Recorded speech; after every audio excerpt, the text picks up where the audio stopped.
ये बात अलग है कि तुम ना बदलो, ये बात अलग है कि तुम ना बदलो, मगर ज़माना बदल रहा है। गुलाब पत्थर पे खिल रहे हैं, चिराग आंधी में जल रहा है। यही एक जुनून, यही एक ख्वाब मेरा है, वहाँ चिराग जला दूँ जहाँ अंधेरा है। हाय गाइस, मैं हूं सुदेश कुमार और तिरछी बात चैनल में आपका स्वागत है। साथियों, जैसा कि आपको मालूम है, हम हर रोज़ यहां पर एक विशेष मुद्दे को लेकर आते हैं और आज हम यहां पे लेकर आए हैं पंचों का इंटरव्यू प्रोग्राम। साथियों, आपको मालूम है, पंचों का इंटरव्यू प्रोग्राम के अंदर हम पंचों को लेकर आते हैं आपके समक्ष और पंच और सरपंच और नेता लोग अपने दिल की बात आपके सामने रखते हैं। तो इस प्रोग्राम में आज हमारे साथ हैं मेघश्याम भाई, जिनको मेघश्याम पहलवान के नाम से भी जानते हैं लोग।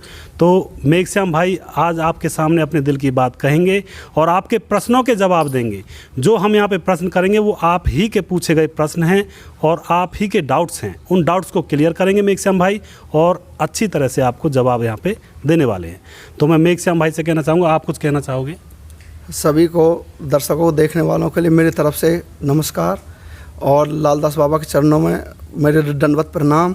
और जो भी हमारे फौजी भाई हैं जो देश की रक्षा कर रहे हैं, उनके लिए मैं जय हिंद जय भारत नमस्कार करता हूं उनको, जिसके लिए हम आज़ाद घूम रहे हैं।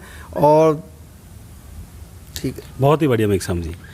तो सभी को मेघश्याम जी ने नमस्कार किया और हमारे साथ रहते हैं अजीत मास्टर जी भी। राम राम।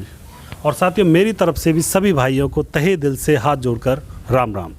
साथियों, प्रोग्राम स्टार्ट करने से पहले मैं आपको एक बात बता देना चाहता हूं कि अगर कोई भी भाई यूजीसी नेट एग्ज़ाम की तैयारी कर रहा है, यानी कि लेक्चरशिप की तैयारी कर रहा है, तो वो हमारे दूसरे channel knowledge net computer science पर भी जा सकता है, उसको सब्सक्राइब कर सकता है। और दूसरी बात, जो एस्टेट की तैयारी कर रहे हैं बच्चे, जो रीट एग्ज़ाम की तैयारी कर रहे हैं, जो पटवारी का एग्ज़ाम देने के लिए तैयारी कर रहे हैं, या फिर कांस्टेबल की तैयारी कर रहे हैं, या फौज में भर्ती होने की तैयारी कर रहे हैं, तो वो हमारे दूसरे channel knowledge net computer science को जाकर सब्सक्राइब कर सकते हैं। वहाँ पर आपको अपने मतलब के सारे वीडियोज़ मिल जाएंगे। और यूजीसी नेट एग्ज़ाम की जो कंप्यूटर साइंस सब्जेक्ट है, उससे अगर कोई तैयारी कर रहा है तो वो भी वहाँ पे जा सकता है। यूजीसी नेट एग्ज़ाम का पहले पेपर की मैंने 3 यूनिट में करवा चुका हूँ और विद प्रीवियस ईयर क्वेश्चन। तो साथियों, आप वहाँ पे जाएं और उसको सब्सक्राइब करें, वहाँ पे आपको आपके काम की चीज़ मिलने वाली है। अब हम करते हैं प्रोग्राम को स्टार्ट। तो मेघश्याम भाई, सबसे पहले मैं आपसे वही प्रश्न करूँगा जो नॉर्मल मैं सबसे करता हूँ कि आपकी क्वालिफ़िकेशन क्या है, क्योंकि लोगों को क्वालिफ़िकेशन के बारे में पता लगना चाहिए। जो आपका नेतृत्व कर रहा है वो कितना क्वालिफाइड है, कितना पढ़ा लिखा है, आपका नेतृत्व अच्छी तरह से कर सकता है या कोई कमी विसी रह जाएगी। तो इसीलिए मैं ये प्रश्न सबसे उठाकर यहाँ पे हर प्रोग्राम में उठाता हूँ और हर एक कैंडिडेट को पूछता हूँ। तो मेघश्याम जी, आपकी क्वालिफ़िकेशन क्या है, इसके बारे में बताएं। सुदेश जी, मेरी क्वालिफिकेशन है एमटेक इन मैकेनिकल स्ट्रीम है, मैन्युफैक्चरिंग ऑटोमेशन से कर रहा हूँ मैं। अच्छा, क्वालिफिकेशन है जो मेरी। अभी मैं पर्सिंग में पीएचडी कर रहा हूँ। अच्छा, पीएचडी भी कर रहे हो? तो इसका मतलब आप काफ़ी पढ़ाई की तरफ काफ़ी ध्यान है आपका। तो साथियों, आपके जो नेतृत्व करने वाले जो मेघश्याम भाई साहब जी हैं, जो आपके सामने आना चाहते हैं, वो काफ़ी पढ़े लिखे हैं और अच्छी तरह से आपका नेतृत्व करने में समक्ष हैं। उसके बाद अगला प्रश्न मैं आपसे करना चाहूँगा, क्या फ़िलहाल आप कार्यरत हैं कहीं पर, यानी कि कार्य कर रहे हो? जी, अभी मैं IMT मानेसर में है एक कंपनी, SK इंटरनेशनल कंपनी है, मैं उसमें एज ए परचेज मैनेजर देख रहा हूँ। वहाँ टोटल आउट ऑफ इंडिया के से परचेज देख रहा हूँ मैं, और इंडिया में अपनी जो भी है सभी मैं परचेज सेल्स का काम देखता हूँ। Purchase vendor development and purchase department. बहुत ही अच्छी बात है। अगला प्रश्न मैं आपसे करना चाहूँगा, आपका राजनीति में आने का मन क्यों हुआ? क्या ख्याल आपके मन में जागे जो राजनीति में आप पधारे? मेरे मन में एक स्वदेश जी विचार आया था, क्योंकि हमारे गांव में लोग हैं, बड़े सीधे लोग हैं, और यहाँ विकास की दर देखो आप बिल्कुल नहीं है, पिछले योजनाओं से देख रहे हैं हम। तो मेरे विचार आया, क्योंकि यहाँ एक तो हमारे पास बैंक भी नहीं है, सपोज करो यहाँ बैंक भी होना चाहिए था। उस दिन से गांव इतना बढ़ा है, यहाँ बैंक, ATM, तो ये फैसिलिटी के लिए मैं आ गया। मैंने चलो गांव में बैंक खुल जाए, तो उसके लिए मैं आ गया। मैंने बैंक वालों से बात की थी, मैंने कि हमारे यहाँ एक अपना शाखा बनाओ, तो वो कह चलो बताते हैं। तो कुछ इस तरह की बहुत हैं, रास्ते हैं, और हमारे पानी की सुविधा, बिजली की सुविधा इतनी चरमराई हुई है। इसलिए मैंने सोचा कि क्यों ना मैं राजनीति में आके ये कोशिश करूं कि ये बेस्ट करूं कि जिससे कि गांव का विकास हो और हमारे यहाँ शिक्षा जो है वो अच्छी रहे और हमारे जो नौजवान लड़के हैं या जो भी और बुजुर्ग महिला सब स्वस्थ रहें। तो मैं इसलिए राजनीति में आया हूँ और मैं चाहता हूँ गांव का विकास हो और हमारा गांव पूरे हरियाणा स्टेट में चमके, लगे कि हमारा गांव सौंदगांव सबसे बेहतर है। बहुत ही बढ़िया विचार है मेघश्याम भाई के। मेघश्याम भाई, कहीं ऐसा तो नहीं है आप राजनीति में इसलिए आए हों, किस लिए? लोगों का कहना है कि कहीं घर भरने के लिए आप राजनीति में आ रहे हैं, कहीं ऐसा तो नहीं है? इसके बारे में बताएं थोड़ा सा। नहीं सुदेश जी, लोग तो चलो तरह तरह की बात करते हैं, बाकी मेरा तो ये है कि मैं राजनीति में एक पैसे की ज़रूरत नहीं है हमको, ना ही हम पैसे भरने के लिए। ओनली विकास हमें चाहिए, विकास गरीबों के लिए, गरीब समय पर राशन, गरीबों की जो वो निकली गई सुविधा, उनके लिए सुविधा प्रदान कर होनी चाहिए और जो भी जिसके लिए कैसा सबके लिए समान। यानी कि आपकी इतनी इनकम है कि आप अपने परिवार का गुजारा आसानी से कर सकते बिल्कुल हमारे पास इनकम है और सैलरी मिल रही है, उससे गुजारा अच्छा हो रहा है। बाकी बस मैं यही चाहता हूँ कि गांव का विकास हो और गांव में जो योजना अच्छी योजना गवर्नमेंट ला रही है वो सभी योजना यहाँ स्टार्ट हो जाएँ। एक प्रश्न और मैं पूछना चाहूँगा, फिर अजीत मास्टर जी पूछेंगे। क्या आपके परिवार में पहले से कोई राजनीति में था? हमारे परिवार में पहले से कोई राजनीति था नहीं, बाकी हमारा जो कुनबा है, हमारा जो परिवार है, उनमें मेंबर भी थे, हमारे भाई हैं बने थे, उसके बाद दूसरे भाई फिर मेंबर बन गए थे। तो बड़ा भाई हैं मनोज पहलवान जी हैं, प्रॉपर्टी डीलर का काम करते हैं, नूह महिला सेल में पुलिस डिपार्टमेंट में काम करते हैं। तो वो भी आए थे पिछली बार जिला पार्षद के इलेक्शन, उन्होंने लड़ा था। तो स्टार्ट ही समझो, मतलब पहले से ही है राजनीति। बाकी हम ये चाह रहे हैं कि हम थोड़ी ऊंची सतह पर राजनीति करें, इसलिए हम जिला पार्षद इलेक्शन लड़े, जिससे कि गांव का विकास ऊंची राजनीति से होता है, अपना समाज का विकास ऊंची राजनीति से होता है, ना कि छोटी राजनीति से होता है। इसीलिए राजनीति में। बहुत ही बढ़िया विचार है आपके। मास्टर जी, आप कुछ कहना चाहोगे? नमस्कार दोस्तों। हाँ भाई साहब जी, एक क्वेश्चन है, जैसे कि आप राजनीति में नए आए, इससे पहले आपके भाई साहब थे, तो वो अब उच्च पद पे हो गए, मतलब उस टाइम तो वे हटे हुए थे, सस्पेंड थे किसी कारणवश, फिर उसकी दोबारा जॉब लग गई पुलिस में। तो आपका आने का विचार कैसे हुआ? भाई को आगे आने दीजिए, जो आपके बड़े भाई हैं। अच्छा अजीत जी, बात एक्चुअली ये है कि वो भाई पुलिस में लग चुके हैं, जॉब कर रहे हैं वो। तो उन्होंने कहा कि उनकी भी ये ख्वाहिश थी कि मैं गांव का विकास करूं, गांव को आगे बढ़ाऊं, ऊंचे सतर पर ले जाऊं।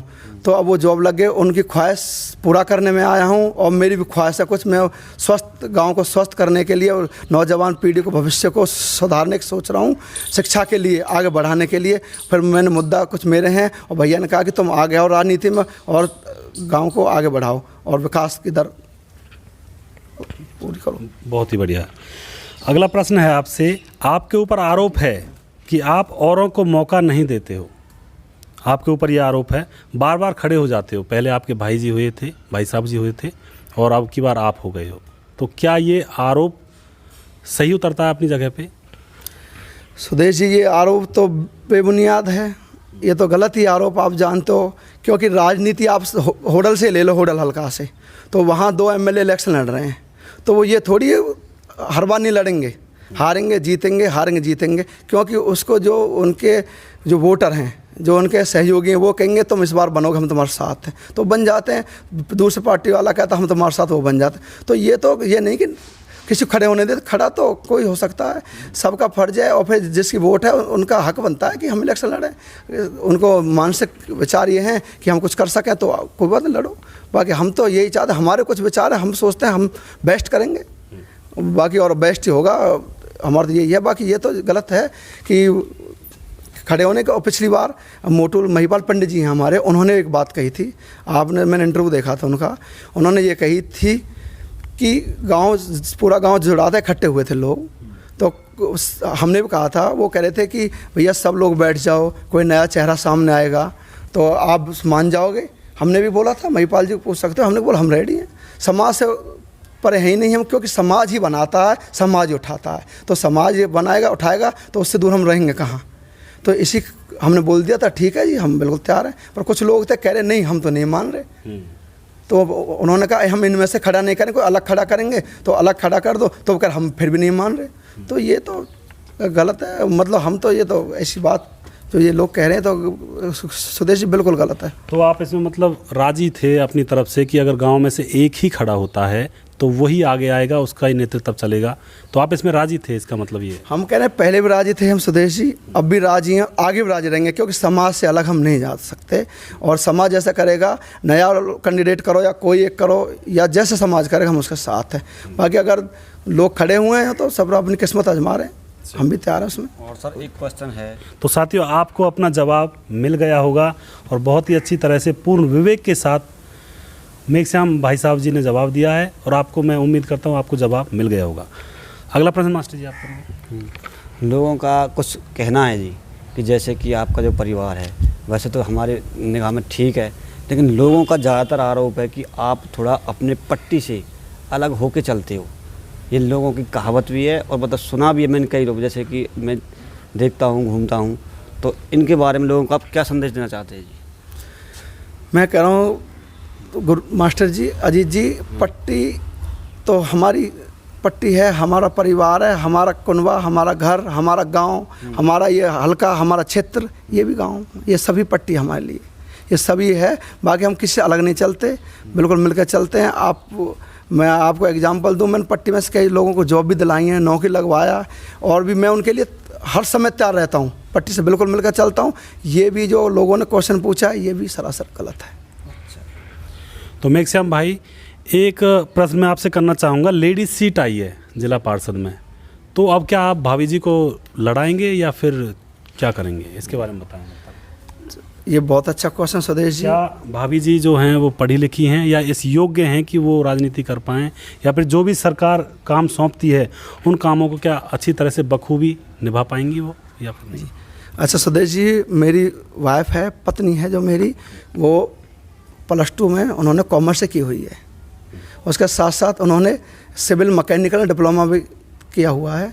और मेरी भाभी जी वो +2 पास हैं, छोटे भाई हैं, उनकी भी BA कर रखा है। तो हमारा क्वालिफिकेशन कोई इशू नहीं है। और आपको बता दें कि जो कॉमर्स से +2 की हुई लेडीज़ होती है वो क्या बखूबी से निभाएगी। और आप टीचर हो, मास्टर भी टीचर हैं हमारा अजीत जी, और आप पता जो कॉमर्स की पढ़ी हुई जो लेडीज़ होती है, या कोई लड़की या कोई लड़का, कोई भी हो सकता है, तो कॉमर्स का हिसाब 0-0 टॉलरेंस में होता है। उनको पता कितना पैसा कहाँ लगाना, कितना क्या। मैं समझता नहीं उनसे बेहतर कोई समझता होगा कॉमर्स के। मैं ये नहीं कह रहा, मेरी वाइफ के बेहतर कॉमर्स जो पढ़े लिखे होते हैं उनको। अच्छा, तो वो पढ़ी लिखी हैं, कोई दिक्कत नहीं। तो पढ़ी लिखी हैं और वो अपना काम बखूबी से निभा पाएंगी, ये कहना है मेघश्याम भाई का। अगला प्रश्न मैं आपसे करना चाहूँगा, पिछली बार आप क्यों नहीं बन पाए? कोई तो कारण रहा होगा, कोई तो रीज़न रहा होगा, उसके बारे में थोड़ा सा आप प्रकाश डालें। सुदेश जी, ये बिल्कुल पॉइंट की बात कही आपने। कई लोगों ने हमसे बोला है कि आप पहले क्यों नहीं बन पाए, और ज़्यादातर बोलते वो जो कंप्यूटर होते हैं। कोई दिक्कत नहीं, हमने जो इलेक्शन लड़ा था वो हमने बाद में लड़ा था, क्योंकि हमें 2 महीने 13 दिन मिले थे ओनली। कारण क्या था, क्योंकि लोग कह रहे थे एजुकेटेड आएगा, पढ़ा लिखा नेता बनेगा, पढ़े लिखे की आने वाली है, न्यूज़ में सभी पढ़े लिखे रहेगी पंचायत।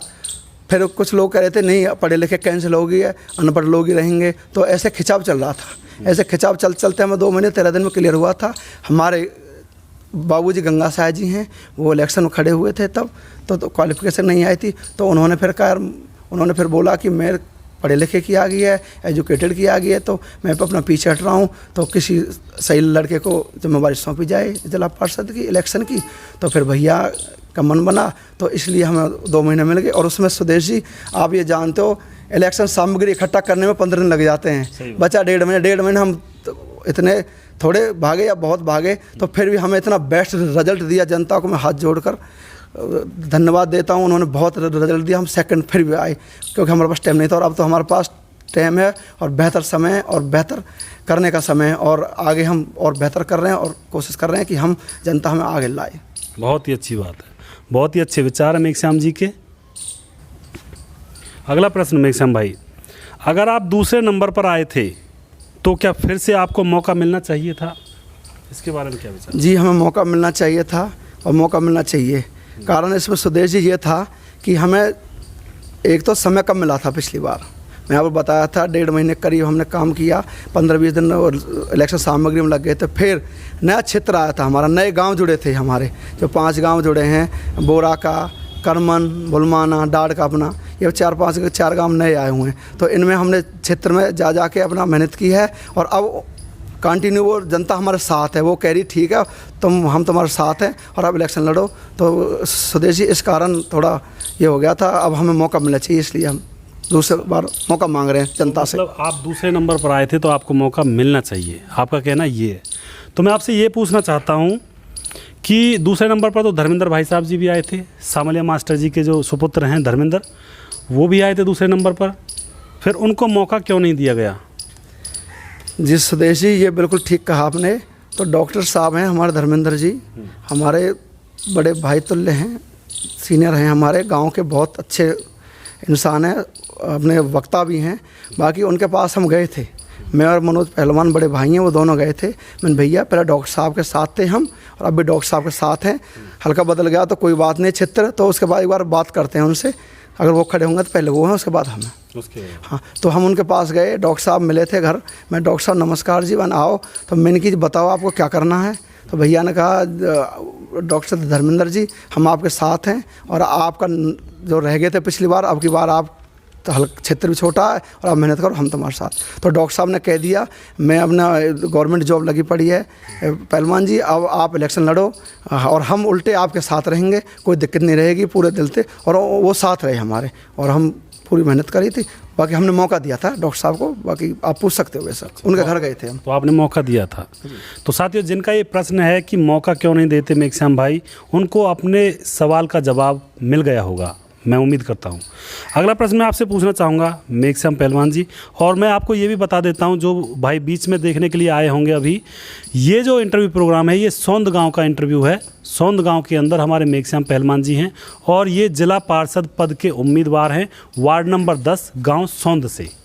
तो ये मैं आपको बता देना चाहता हूँ, क्लियर कर देना चाहता हूँ। अगला प्रश्न है आपसे कि लोग आपको वोट क्यों दें, लोग आपको वोट क्यों दें, ऐसी क्या खूबी है आपके अंदर? क्योंकि अगर आप ये सोचते हो कि आप हाथ जोड़कर चलते हो, सभी से प्यार से बातें करते हो, साल 6 महीने पहले से प्यार से बातें करने लगे हो लोगों से, या फिर 5 साल पहले से प्यार से बातें कर रहे हो, तो ऐसा काम तो और कैंडिडेट भी कर रहे हैं, तो फिर आपको लोग वोट क्यों दें? वो तो उनको दे सकते हैं, उनको भी दे सकते हैं। सुदेश जी बिल्कुल ठीक कह रहे हो आप। बाकी मैं कॉन्फिडेंस से कहूँगा कि मुझे वोट लोग दें, और वो किस लिए दें मैं आप बताऊँगा।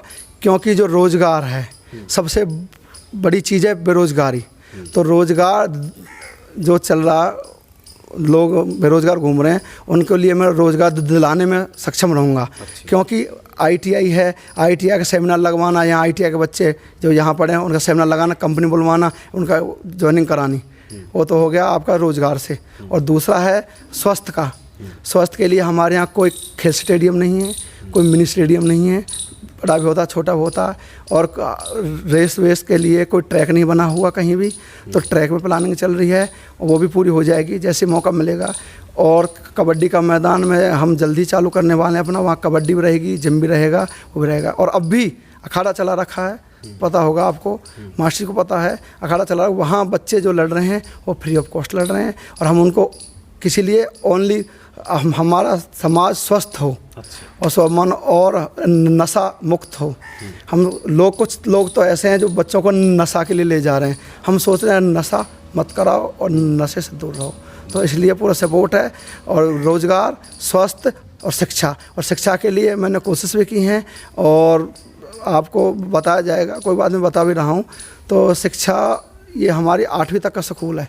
तो मैंने कई बार कहा इनको अपग्रेड क्यों नहीं कर सकते, अब लेडीज़ लड़कियों का जो बेचारियों का है वो वहाँ जाती हैं 10वीं, कुछ छोटी कास्ट के हैं हमारे भाई, कुछ गरीब भी हैं, वो नहीं पढ़ा सकते प्राइवेट में, और गवर्नमेंट में क्या पता उनके सेटिस्फाइड नहीं हो। तो ये लड़कियों का कोई नहीं चाहता कि लड़का लड़के इकट्ठे पढ़े, कुछ लोग थिंकिंग होती है अलग अलग। तो ये लड़कियों का स्पेशल स्कूल है, इसको अपग्रेड किया जाए। और मेरे और भी बहुत मुद्दे, पानी का, बिजली का, तो बहुत सारे हैं, बहुत लंबी लिस्ट हो जाएगी और बहुत टाइम लग जाएगा। इसलिए मुझे आप वोट दो, मैं पूरा हर जगह से, हर लाइन से, हर उससे आपको विकास करूँगा। बहुत ही अच्छी बात है, बहुत ही अच्छी सोच है मेघश्याम पहलवान जी। और मैं नौजवान भाइयों को बता देना चाहता हूं कि अगर मेघश्याम भाई साहब जी अगर अपने मकसद में कामयाब होते हैं तो नौजवान भाइयों के लिए बहुत ही अच्छी खुशखबरी है। उनकी खेल प्रतियोगिताएं जितनी भी होती हैं, यानी कि जो बच्चे खेल प्रतियोगिता में आगे निकलना चाहते हैं उनको मौका नहीं मिल पाता है, तो उनका पूरा साथ देने वाले हैं मेघश्याम भाई साहब, और उनको आगे तक पहुँचाने में पूरा अपना सहयोग देने वाले हैं। दूसरी बात, प्रश्न ये आया था कि वोट क्यों दें। ये प्रश्न था। तो मेघश्याम भाई की गुजारिश है आपसे कि वोट इसलिए दें कि समाज में बहुत सारे काम भी करवाने हैं और शिक्षा से संबंधित और नौजवान भाइयों के लिए बहुत सारी सुविधाएं और स्कूलों के लिए बहुत सारी सुविधाएं, तो ये करवाने का यहाँ पे मेघश्याम भाई साहब जी कह रहे हैं, तो इसलिए इनको आप वोट दे सकते हैं। अगला प्रश्न मैं आपसे करना चाहूँगा मेघश्याम जी, क्या आप जातिवाद को मानते हैं? नहीं, जातिवाद को नहीं मानते जी हम, तो हमारे लिए सब जाति बराबर है। हमें कोई इसमें वो नहीं है, क्योंकि सभी लोग समान हैं, सभी अपना गुजारा कर रहे हैं, सभी मेहनत करके खा रहे हैं और सभी एक दूसरे की मदद कर रहे हैं, समाज सब एक है पूरे क्षेत्र में, तो इसमें कोई जातिवाद की जरूरत नहीं है। हमें जातिवाद को नहीं मानते। अगर दो पक्षों में झगड़ा हो जाए और दोनों पक्ष, एक पक्ष जनरल कास्ट से है और एक पक्ष पिछड़ा वर्ग से है, तो उन दोनों पक्षों में अगर झगड़ा हो जाए तो आप किसका साथ दोगे? तो सबसे पहले मास्टर जी, साथ की बात तो आए, जो सही है मैं उससे एक बार बात करूंगा,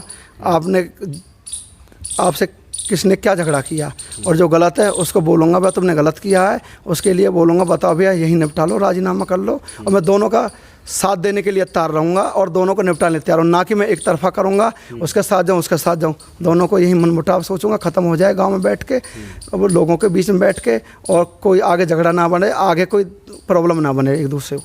तो आप जाति विशेष का पक्ष नहीं लोगे कि जर्नल है तो जर्नल आप हो, जर्नल का ही पक्ष लो, आप सिर्फ उसका पक्ष लोगे जो मतलब सही है, गलत का आप पक्ष बिल्कुल नहीं लोगे। तो एक क्वेश्चन है जी, ठीक है, तो साथियों गलत के पक्षधर बिल्कुल नहीं है मेघश्याम पहलवान जी। और अगला प्रश्न अजीत मास्टर जी पूछेंगे। हाँ जी, एक क्वेश्चन है जी, जैसे कि अभी कुछ दिन पहले लड़ाई हुई थी कुछ बच्चों में हमारे उसमें जी, थोक में जी, तो आपने कुछ लोगों को स्पष्ट एक तरफा साथ दिया था। लोगों का कहना है कि ऐसे मेघश्याम भाई को, पहलवान जी को ऐसा नहीं करना चाहिए था, तो उस लोगों का प्रश्न भी है कि ये क्वेश्चन किया जाए, तो उनके बारे में लोगों को आप थोड़ा सा बताइए। मास्टर जी इसके लिए थैंक यू। मैं भी सोच रहा था ये बात मैं कैसे पहुंचाऊं, नहीं पहुंच सकती थी मेरी जन जन तक, ये न्यूज़ पर ले लिया आपने, इंटरव्यू में ले लिया, मैं बहुत खुश हूं इसके लिए। तो मैं ये आप क्लियर करना चाहता हूं बिल्कुल ईमानदारी से, इसमें कोई बात नहीं है। मैं जॉब करता था सोहना कंपनी में, एक ओके प्ले इंडिया लिमिटेड में था, मैं जॉब करता, मेरे पास कॉल आया झगड़ा हो गया आज ही ऐसे ऐसे, तो मैं वहाँ से भागा, किस किस का हो गया, वहाँ हो गया, उधर हो गया, रास्ता रोक रखा था किसी ने। मास्टर जी थे पीएल वाले, हमारे गुरुजी, उनके एमबीबीएस डॉक्टर थे, उनके लड़के, वो बहुत सभ्य थे, सब समझदार थे। हमारे बच्चे भी थे, वो गए थे, एक लड़का कुश्ती लड़ता था, वो गया था वहाँ, उसने बताई जी ऐसे ऐसे हुई थी, रास्ता रोकने वाला था, रास्ता रोक दिया था, तुम नहीं निकलोगे, मतलब कोई उसके लिए एक पानी नहीं आ रहा, हमारा वो नहीं आ रहा, उसके लिए रास्ता रोक रखा था, वो निकल गए, तो उनके तुम मत निकलो भाई दिक्कत आ जाएगी, तो वो निकल गए, तो उन आपस में झगड़ा हो गया, बाद में विवाद चल गया, बदतमीज कर दी दोनों तरफ से, वो झगड़ा हो गया। तो मुझे पता लगा झगड़ा हो गया और ज़्यादा झगड़ा हो गया। फिर वो लड़के कुछ बाइक लेके गए थे मोहल्ले में, आपके मोहल्ले में गए थे बाइक लेके कुछ, तो आपके मोहल्ले कुछ उधर आए थे, तो आपके ही मोहल्ले में पीएल स्कूल के इर्द गिर्द कहीं वहाँ झगड़ा हो गया, तब मारपीट हुई थी ढंग से। वो भंगी मोहल्ला उधर बस स्टैंड की तरफ, वहाँ तक भंगी बता रहे थे, यहाँ तक मारपीट हुई, तो वहाँ हुई। तो मुझे पता लगा झगड़ा हो गया, फिर मुझे पता लगा दोबारा झगड़ा होने का आसार बन रहे, तो मैं वहाँ से गेट पास लेके 3 घंटे शॉर्ट लीव लेके अपनी एब्सेंट करके मैं आया, ओनली किस लिए आया कि झगड़ा ना हो। मैं आके अपने घर बैठा, जीतू के घर पहले पड़ता हमारा, चाचा अंकल जी का घर, वहाँ बैठा, बाइक रोकी, वहाँ 2-3 लड़के इधर घूम रहे थे, उन्होंने कहा क्या हुआ क्या हुआ, मैंने भाई क्या, बैठो बैठो बैठो। फिर बाइक लेकर कुछ लोग फिर चल रहे थे, कुछ लोग मतलब धीरे धीरे इकट्ठा हो गए, वहाँ कम से कम 50-100 लड़के। मैंने उनको बैठाया, भाई क्या चाह रहे हो तुम, क्या चाह रहे हो तुम, ऐसे दंगा नहीं करते, गांव में भाईचारे में ऐसा दंगा फसाद गलत है, और जो तुम्हारी बात गलत है, तुमने वो एमबीबीएस डॉक्टर एजुकेटेड, उसको तुमने गलत छेड़ा, और उन्होंने तुम फाता पा करी, वो भी गलत था, क्योंकि ये वो बुजुर्गों को बता देते वहाँ निपट जाता। तो मैं वहाँ से आया, मैंने उनको रोका, मैं नहीं जाओगे नहीं जाओगे, बिल्कुल नहीं जाओगे, और मैंने उनको बिल्कुल रोक दिया। फिर मैंने उनको भगा दिया, अपने अपने घर जाओ। फिर वो बैंक्वेट हॉल पर चले गए थे, जनता पैलेस पे, देखो क्लियर बात है, वहाँ जनता पैलेस पर डॉक्टर महेंद्र जी भी थे, उनके सुपुत्र थे अपने विक्रम जी भाई साहब, तो उन्होंने कहा भाई क्या हो रहा है यहाँ, तो मुझे पता लगा, वहाँ फिर इकट्ठे हो गए। फिर मैं गया वहाँ, मैंने भाई कोई बात, फिर डॉक्टर साहब फटकारा, भग जाओ यहाँ से, भग जाओ। तो मैंने उनको रोकने की कोशिश की, तो फिर मेरे घर कुछ लोग आए, तुम इसको करवा रहे हो, गैंगवार करा रहे हो, ये करवा रहे हो, तो ये सर बिल्कुल अजी मास्टर जी सरासर नाइंसाफ़ी है और सरासर गलत बात है। किसी पर इल्ज़ाम लगाया जा रहा है, ये बिल्कुल गलत है। और मैं तो समाज शांति चाहता हूँ और शांति होनी चाहिए, और मैं बिल्कुल झगड़ा नहीं चाहता। और वो जो लड़के जो झगड़ा, वो मेरा खड़ा भी आता कुछ लड़ने, वो भी आते, दोनों ये तय पार्टी, और मैं उनमें बैठता हूँ। ऐसी बात है ही नहीं कोई। तो लोग जो है ना कंपटीशन, या दूसरे अपोजिट वाले वो घर गए थे, तुम झगड़ा कर रहे हो, उन्होंने चलाई थी बात। एक एक्सपायर हो गया था, वहाँ में बैठा था, तो तुम ये करा रहे हो। मैंने किसने बोला? मैं तो अपनी जॉब छुट्टी लेके आया हूँ, निपटाने के लिए निपटा दी। तुम्हारे वहाँ मैं डॉक्टर अपने ब्लॉक मेंबर रामवीर जी के पास गया उसी दिन। रामवीर जी ऐसे ऐसे हैं, वो लड़के चले गए घर, निपट गया। करा ठीक है जाओ। तो उनको पूछ सकते हो आप, ये नहीं कि एक की बात करो। तो उन लोगों को मैं कहना चाहता हूँ कि जो भाई साहब पे इल्ज़ाम लगा रहे थे कि भाई साहब ने एक तरफ लिया, एक पक्ष का साथ दिया, वो नाइंसाफ़ी है, गलत है। तो उनको जवाब मिल गया होगा, मुझे ये उम्मीद है। मेघश्याम जी, अगला प्रश्न आपसे ये है कि लोगों का आरोप है कि जैसे आप बजरंग दल में हो तो आपके साथ बहुत सारे लोग रहते हैं और आप दबंगई करते हो, इसके बारे में बताएं। देखो, मुझे बजरंग दल में मैं हूँ, मुझे जिला पलवल सह संयोजक अखाड़ा प्रमुख बनाया गया है, और जो मुझे दायित्व दिया गया है उसको मैं निभा रहा हूँ बेखूबी से। बाकी मैं ये नहीं कह रहा कि दबंगई की बात, ये बिल्कुल गलत है। तो ये दबंगई नहीं है, ये हिंदू धर्म है मेरा, मैं अपना धर्म निभा रहा हूँ। अब दूसरी बात है, सब अपना धर्म, ईसाई अपना धर्म निभा रहे हैं, मुस्लिम अपना धर्म निभा रहे हैं, वो अपना भजन कर रहे हैं। हिंदू भाई हम भी अपना सुबह सुबह भजन करते हैं, और लोगों को यही चीज़ देते हैं कि हमारे लड़के ये बजरंग दल में कुछ ऐसी चीज़ नहीं है कि कोई दंगा हो। बजरंग दल ये चीज़ है कि ज़मीन को सुबह उठते से हमें ज़मीन को नमस्कार करो, ये हमें पानी देती है, ये हमें अन्न देती है, इसके लिए हम जी रहे हैं, ये हमें जीवन दान देती है। और माँ बाप के पैर छू, बच्चों को संस्कार दे रहे हैं हम। बजरंग दल ना कि हमने आपने कोई देखा होगा हम दबंगी करें। बाकी 2-4 जो 10 लोग रहते हैं वो बाहर के होते हैं, मैं ये नहीं मेरे साथ नहीं रहे। कोई होटल प्रमुख है, कोई हथीन प्रमुख है, वो आके मीटिंग करते हैं, भाई समाज में लोगों को सुधारो, और नशा की ओर जा रहे हैं युवा, उनको रोको, उनको हिंदू धर्म देखो, भाई तुम्हारा धर्म हिंदू है, ये गलत चीज़ है, गलत रास्ते में मत जाओ, मदरापान मत करो। तो हमारा ये संघर्ष है, ना कि हम कोई दबंगी, ना कोई गुंडागिरी, ऐसी कोई बात नहीं, ये गलत है सरासर। ये बहुत ही बढ़िया, बहुत ही अच्छी तरह से क्लियर किया है मेघश्याम भाई ने, और आप समझ ही गए होंगे। अगला प्रश्न मैं आपसे करना चाहता हूँ जो कि बहुत ही सेंसिटिव है। मुस्लिम परिवार रहते हैं आपके गांव सौंद में कुछ जी, तो उनका प्रश्न है, और उन्होंने रिक्वेस्ट की है बार बार कि इस प्रश्न को ज़रूर पूछना मेघश्याम भाई से। उनका प्रश्न है, उनके कब्रिस्तान की बाउंड्री के बारे में आपके क्या विचार हैं? वो आरोप लगाते हैं कि बाउंड्री नहीं होने देते हैं गांव वाले, या फिर जो भी कुछ है उनका आरोप, तो इसके बारे में आप क्या कहना चाहोगे? सुदेश जी, एक बात है, तो आप बाउंड्री की बात कर रहे हो, बाकी तो ऐसे तो हमारे शमशान घाट हैं, बिजमकरा मंदिर के पास है, अपने ये हैं हमारे जो बंचारी जो रोड है, बचना रोड पे कचनार वाले जो हैं, हाँ दोनों जगह हैं, यहाँ इनकी बाउंड्री नहीं हुई। और दूसरी बात ये है, सबसे बड़े हमारे जो दादाजी जेलदार जी हैं, गंगा बकश जी दादाजी जेलदार स्वर्गीय, सबसे पहले तो उन्होंने, वो बहुत बड़े गोभक्त थे। तो सुदेश जी, इससे बड़ा मुद्दा एक और है, परम गौभक्त हमारे दादाजी गंगा बख्श जेलदार जो बामन पालों के सरदार हैं, तो उनके नाम से गौशाला बनवाई जाए, क्योंकि हमारे गांव में जगह जगह पे गौ आवारा घूमती हैं, बछड़े हैं, गऊ हैं। तो उनके लिए सबसे पहले तो मैं ये चाहूँगा कि वो उन्होंने बामन पाल के लोगों को लेके और 24 के सभी सरदारों को लेके उन्होंने रात में कोसी कला में जो कट्टी लगी हुई थी वो खड़वा दी। तो मैं चाहूँगा उनके नाम से एक गौशाला का निर्माण किया जाए, जिससे कि हमारा गांव दोबारा से पता लग जाए कि यहीं गोभक्ति है, और यही निर्माण, यही कट्टी हटवाई थी इन्होंने, और हमारे जेलदार साहब के नाम से बिल्कुल होनी चाहिए। और इसमें मैं नहीं, पूरा गांव चाहता, पूरा क्षेत्र चाहता, बामन पाल चाहती है। स्वदेश बहुत ही अच्छी बात है। तो मेघश्याम जी का कहना यहाँ पे ये है, मैं थोड़ा सा क्लियर कर देता हूँ कि गौशाला बनवाई जाए गांव के लिए। और दूसरी बात ये थी कि मतलब बाउंड्री नहीं हो पाई है सौंद गांव में, जो शमशान भूमि है, बहुत सारे शमशान भूमि ऐसी भी है जो शमशान भूमि की भी बाउंड्री नहीं हो पाई है। तो यहाँ पे प्रयास यही रहेगा इनका कि पहले गौशाला का निर्माण करवाया जाए, क्योंकि उसकी ज़रूरत ज़्यादा है। उसके बाद इनका कहना है कि सभी इनके लिए समान है।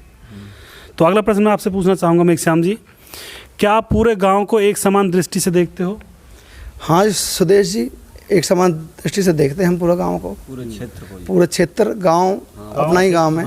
हाँ, ये 5 गांव आते हैं एक समान, और हम तो सभी को देखते हैं, हल्का एक समान है हमारे लिए, पूरा देश एक समान है। तो इसमें देश भाव किसी से है नहीं, सबसे प्यार है, मिलकर चलना है, एक साथ रहना है, एक साथ खाना है, एक साथ बैठना है, सभी के साथ मिलकर चलना, आगे बढ़ना है।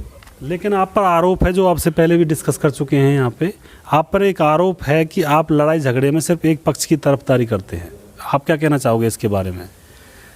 सुदेश जी, मैं आपको पहले बता चुका हूँ, और हमारे मास्टर जी हैं अजीत जी, उनको मैं अपना क्लियरिफिकेशन दे चुका हूँ कि ये गलत लगा रहे हैं आरोप, क्योंकि मैं नहीं चाहता कि देश भाव बढ़े, आपस में बैर बढ़े, गांव में मतलब प्रॉब्लम फैले एक दूसरे के प्रति, और मैं चाहता हूँ प्यार बने, और दोनों अगर किसी का झगड़ा हुआ तो वहीं बैठ के निपट जाए।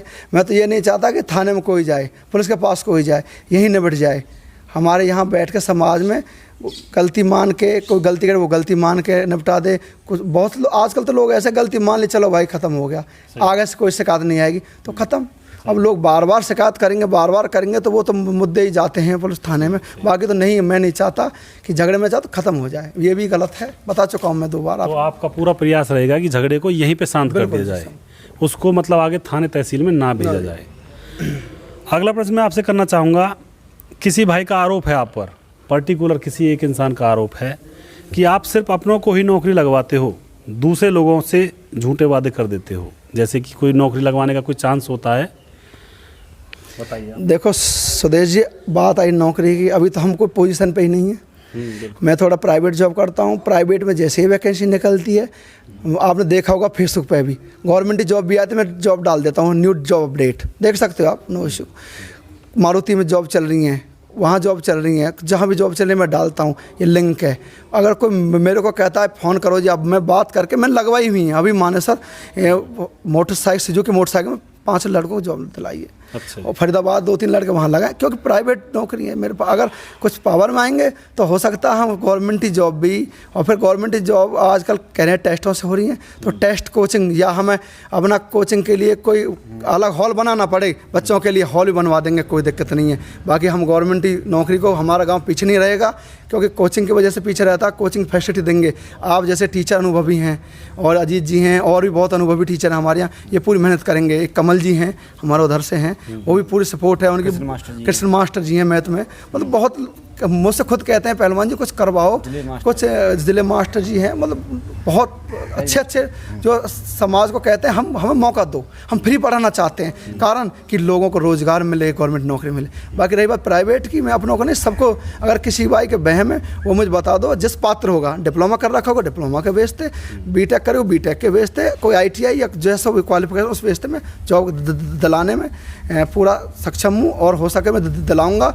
अगर कहीं रिक्वायरमेंट होगी, और नहीं होगी तो कहीं आगे रिक्वायरमेंट आएगी तो उसको सबसे पहले उसको प्रायोरिटी दी जाएगी उसके जॉब की, ये बिल्कुल कोई।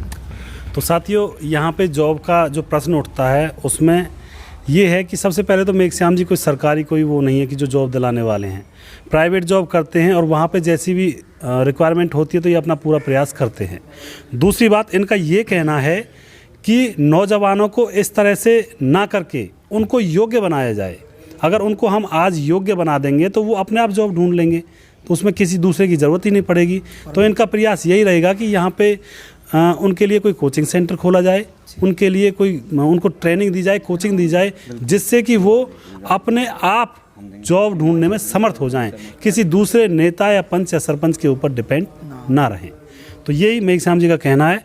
अगला प्रश्न मैं आपसे पूछना चाहूँगा मेघश्याम जी, क्या आपके गाँव में मच्छरदानियाँ सबको मिल पाई हैं या नहीं, कोई कोताही हुई है? जी जी मास्टर जी, ये बिल्कुल सही क्वेश्चन है आपका।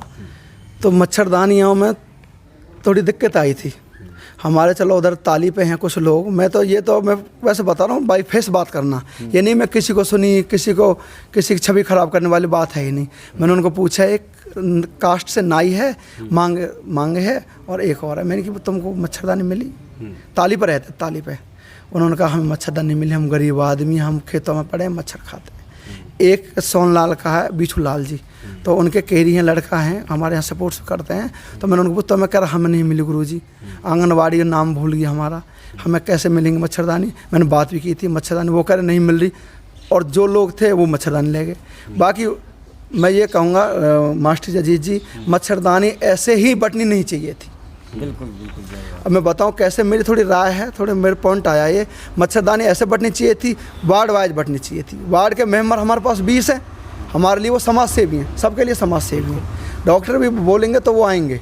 आंगनवाड़ी हमारी वो भी समाज सेवी कर रही हैं और अपना काम भी कर रही हैं। आंगनवाड़ी एक वो लग जाती, एक समाज सेवी लग जाता, 3 लोग रहते, समाज सेवी, आंगनवाड़ी और अपना मेंबर। वो हर घर को उसको पता है कौन मच्छरदानी, कौन कितने फैमिली में, उनको एक को घर मिलती। अगर इस तरीके से काम करते, इस लाइन से काम करते, तो यही कारण था मच्छरदानी ना मिलने का। गरीब लोग रह गए, वैसे ले गए कुछ, तो आपको पता है इस चीज़ में। तो साथियों, मच्छरदानी, डेंगू और मच्छर के काटने से, अभी बारिश का मौसम है, तो बारिश के मौसम में मच्छर जब लोगों को काटते हैं तो डेंगू की, मलेरिया की बीमारी हो जाती है। तो इसीलिए सरकार ने मच्छरदानियों को वितरण करने का काम सौंपा गया था। लेकिन मेघश्याम जी का कहना ये है कि ये तरीका ही गलत था। जो मच्छरदानी बांटने का तरीका था, ये तरीका ही गलत था। अगर इनको बांटना ही था तो मेंबरों की जिम्मेदारी होनी चाहिए थी और घर घर मच्छरदानियों को दिया जाना चाहिए था। जो हमारे गांव में जी 20 मेंबर है जी, उसमें से कोई भी 1 या 2 मेंबर को छोड़ के अपने काम से परिचित नहीं है कि उसे क्या काम करना चाहिए और कैसे काम होना चाहिए। वो किसी भी सामाजिक कार्य में भाग नहीं ले रहे हैं। हालांकि वो बना है या नहीं बना, जो बने हैं वो तो कम से कम जिम्मेदारी उठाएं अपना। कुछ ऐसे काम हो रहे हैं कि उचित और अनुचित, जिनकी मतलब कोई ध्यान नहीं दे रहा। ये जिम्मेदारी उनकी बनती है, पहले हम लोगों के पीछे बनती है, क्योंकि उन पर पद है, पंच पद तो है ही। और हर वार्ड के मेंबर से मेरा अनुरोध है कि वे अपने वार्ड की स्वयं देख रेख रखें कि उसे क्या प्रॉब्लम है। किसी बुजुर्ग की पेंशन बनी या नहीं बनी, या किसी प्रकार की समस्या, एक बार जाएं अपने वार्ड में, घूमें और लोगों की समस्याएं सुनें। हाँ जी मास्टर जी, मुझे एक पॉइंट याद आया। कुछ ऐसी भी समस्या मेरे से मिले हैं कुछ लोग आंगनवाड़ी के प्रति। मेरी वाइफ गर्भवती है, मेरे को राशन नहीं मिल रहा जी, ऐसी मोहल्ले से है, मैं नाम बता दूंगा, कोई बात नहीं। ऐसी मोहल्ले से उसने मुझे मिल के किया था कि हमें कुछ नहीं मिला। हमारी बच्चे हैं 5 साल थे, उनके लिए अनाज आता है, चावल आता है, हमें नहीं मिल रहे। और मैंने बात भी करी थी, मैं कमेटी में हूँ, जो उनकी कमेटी बनी हुई है व्हाट्सएप ग्रुप में, उसमें डाल भी दी मैंने, कुछ नहीं मिल रहा, यहाँ नहीं मिल रहा। फिर इमीडिएट उन्होंने दिया है, फालतू दे दिया, ये नहीं दिया, क्योंकि जिसके लिए आया उसको क्यों नहीं दिया जा रहा। और ये मेंबर से अच्छा कौन जान पाएगा अपने वार्ड में, मेरे वार्ड में कौन कितना गरीब है, कौन कितना बच्चा क्या है। क्योंकि वो वार्ड से मेंबर से टच हो जाए आंगनवाड़ी वर्कर, तो मैं कह रहा हूँ किसी को कोई मजाल नहीं है, कोई कमी नहीं रहेगी कि मेरे पास आज बच्चे का राशन नहीं मिला, मेरे बच्चे अनाज नहीं मिला, गर्भवती महिला को फैसिलिटी नहीं मिली, सबको मिलेगी। क्योंकि मेंबर को पता नहीं है कितने क्या हैं, और आंगनवाड़ी अपना मनमानी नहीं सर, ये तो मेंबर ही बता सकता है ना कि समाज में कौन गरीब है और किस चीज़ की सब ज़्यादा आवश्यकता है। कि एक तो मैं हूँ और एक मुझसे गरीब लेवल पे है जो आदमी, उससे मुझसे ज़्यादा आवश्यकता है। मैं तो अपना काम इधर उधर से चला लूँगा, लेकिन जिसको जिस चीज़ की जो सरकार दे रही है, हम अपने जेब से नहीं दे रहे, सरकार को दे रही, ये उससे पहले, मुझसे पहले उस पर पहुँचना चाहिए। ये मेरी लोगों से प्रार्थना भी है और वार्ड मेंबरों से अनुरोध है कि एक बार अपने वार्ड में घूमें और लोगों को पूछें कि आपकी क्या परेशानी है। तो साथियों, पंच और सरपंचों का काम होता है जनता का नेतृत्व करना। नेतृत्व करने के लिए ही पंच और सरपंचों को बनाया जाता है। लेकिन अगर पंच और सरपंच और आपके नेता आपका नेतृत्व नहीं कर पाते हैं तो उनको बनाने का फ़ायदा क्या। तो मैं आपसे गुजारिश करता हूं पंच और सरपंचों से कि जनता के नेतृत्व के लिए आपको बनाया जाता है तो जनता का पूर्ण रूप से नेतृत्व किया जाए। अगला प्रश्न है मेघश्याम जी, ऊपर से जो गांव के लिए पैकेज आता है, क्या वो पूरा मिल पाता है गांव को? वो स्वदेश जी, बात यह है कि पैकेज तो ऊपर से आते हैं, बहुत सारे आते हैं, फूड के लिए आते हैं, स्वास्थ्य के लिए आते हैं, बैंकों के जो लोन के लिए आते हैं, पंचायत के लिए आते हैं, सब गांव विकास के लिए आते हैं, बहुत योजना आती हैं। तो वो बीच में पता है धांधली हो जाती है, कब जाता है, यहाँ पहुँच कम पाता है। तो हमारा प्रयास ये रहेगा डायरेक्ट जो भी फैसिलिटी आए, जनता की जो फैसिलिटी है, जनता का जो विकास के जो भी पैसे हैं वो हम डायरेक्ट लाएं और डायरेक्ट जनता के बीच में पेश करें। और मैं तो ये और कहूँगा, मैं तो जनता को बुला के बैठ के बताओ क्या विकास किया जाए जिससे जनता को सहूलियत मिले, तो उसमें काम करेंगे हम और बिल्कुल डायरेक्ट पैसा आएगा, बीच में ख़त्म हो जाएगा। बहुत ही अच्छी पहल है, यानी कि बीच में जो लोग खा जाते हैं पैसे को, गांव वालों के जो पैकेज, गांव वालों के लिए जो पैकेज आता है तो वो गांव तक पूरा नहीं पहुंच पाता है, लोग बीच से बीच उसको खा जाते हैं। तो मेघश्याम जी का कहना है कि हम पूरा प्रयास करेंगे उस पैकेज को पूर्ण रूप से जनता तक पहुंचाने में। अगला प्रश्न मैं आपसे करना चाहूँगा, खिलाड़ियों, जो खिलाड़ी होते हैं कुश्ती के, कबड्डी के, वॉलीबॉल के, उनके लिए अब आपने अब तक क्या क्या कदम उठाए हैं? या फिर दूसरा प्रश्न मैं ये भी कर सकता हूँ कि खिलाड़ियों के लिए आप कुछ करोगे या फिर बात रास्तों पर और नालियों पर ही रह जाएगी आपकी भी? सुदेश जी, खिलाड़ियों के लिए तो हम पहले से ही साथ दिया उनका, जब तक हम राजनीति में नहीं तो उससे पहले भी ये कबड्डी होती हैं हमारे, कबड्डी चल रही हैं जो हम पहले भी सहयोग देते थे, 100 मैच कराते थे, सबसे आगे रहे हैं क्योंकि हम खुद स्पोर्ट्समैन हैं। मैं आपको बता दूं कि मैं नेशनल प्लेयर हूं रेसलिंग का, कुश्ती का, और जूडो भी खेल का, मैं नेशनल पार्टिसिपेट जूडो, तो जूडो और रेसलिंग का मुझे अच्छी नॉलेज है। और कबड्डी भी हम करवाते रहते हैं, कबड्डी की नॉलेज ऐसा था नहीं। बाकी मैं हर महीने, लॉकडाउन से पहले हर महीने मैं कबड्डी कराता था बच्चों की, छोटी कबड्डी जो होती है प्रो कबड्डी बोलते हैं उसको, प्रो कबड्डी, वेट की कुश्ती, हर महीने अवार्ड देता था। जैसे भी बनता था, किसी को शील्ड है, किसी को कच्चे बनान, जो भी मेरे थे हर महीने, इसीलिए क्योंकि विकास हो। और मैं चाहता हूँ अगर जनता ने मुझे सहयोग दिया और मैं इस काबिल बन गया जो कि मैं उनको फैसिलिटी दे दूं, मैं एकदम स्टेडियम कोशिश करूंगा। और ट्रैक तो अभी कोशिश कर रहा हूं, ट्रैक के लिए मेरी ब्लॉक मेंबर जी हैं रामवीर जी, उनसे बात हुई थी, बहुत अच्छे आदमी हैं वो, सपोर्ट्स में बिल्कुल साथ देते हैं। उन्होंने पिछले साल मैट डलवाए थे स्कूल में 18-20 हज़ार रुपये के, उन्होंने पूरा सहयोग दिया बच्चों के लिए और उन्होंने शौक लगाया स्पोर्ट्स का। उनके बेटे हैं वो नेशनल में 7 बार गोल्ड मेडल है उनका, 7 बार नेशनल प्लेयर रह चुके हैं। और वेट में हरियाणा में उन कंपटीशन कोई है ही नहीं, 40 kg वजन में है। और आज वो GSW स्टील कंपनी है, उन्होंने स्पॉन्सर कर रखे हैं, पूरा खर्चा कंपनी देती है उनको। और उनके उसके शौक से बच्चों का शौक लग गया। रामवीर जी से बात हुई, तुम पहलवान हो, कुश्ती काम चालू करो, हम तुम्हारा सहयोग देंगे। तो उन्होंने कहा मैंने पहले स्पोर्ट्स फंड से मैं अपने जेब से दूंगा। उन्होंने अपना पंचायत से पता नहीं कैसे ब्लॉक से बेचारा पैसा लेके मैट डलवा दिया, काम स्टार्ट कर दिया और चालू कर दिया सपोर्ट। और आज स्पोर्ट्स में हमारा गांव आगे, मैं ये नहीं कहूँगा पीछे है, पहलवान सबसे ज़्यादा हैं। कबड्डी की टीम हमारी नाम कर रही है हमारे यहाँ राज्य अंतर्राष्ट्रीय लेवल पे। तो ऐसी कोई बात नहीं, खिलाड़ियों के लिए घोषणा तो ये है, जैसे मौका मिलेगा हम बिल्कुल स्टेडियम, मिनी स्टेडियम, योगशाला, जिम, और अभी बहुत जल्दी चालू होने वाली हैं। मैं फिर बता रहा हूँ, वो बात हुई है ब्लॉक मेंबर रामवीर जी थे ट्रैक के लिए। जो भी ये ट्रैक है हमारा गोदाम है सरकार स्कूल के पीछे, बच्चों के लिए track, evening walk, morning walk, lady भी जाती हैं, रोड पे जाती हैं, तो यहाँ ट्रैक बन जाए।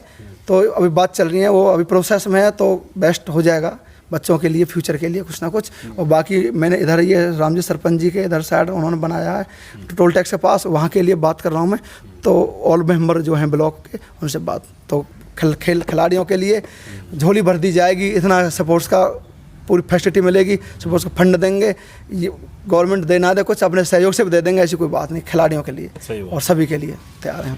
तो जो भी खिलाड़ी इस प्रोग्राम को देख रहे हैं और जो नौजवान भाई हैं सौंद गांव के, उनके लिए खुशखबरी है कि आपके लिए बहुत ही अथक प्रयास किए जाएंगे अगर मेघश्याम पहलवान जी बनते हैं, अपने मकसद में कामयाब होते हैं।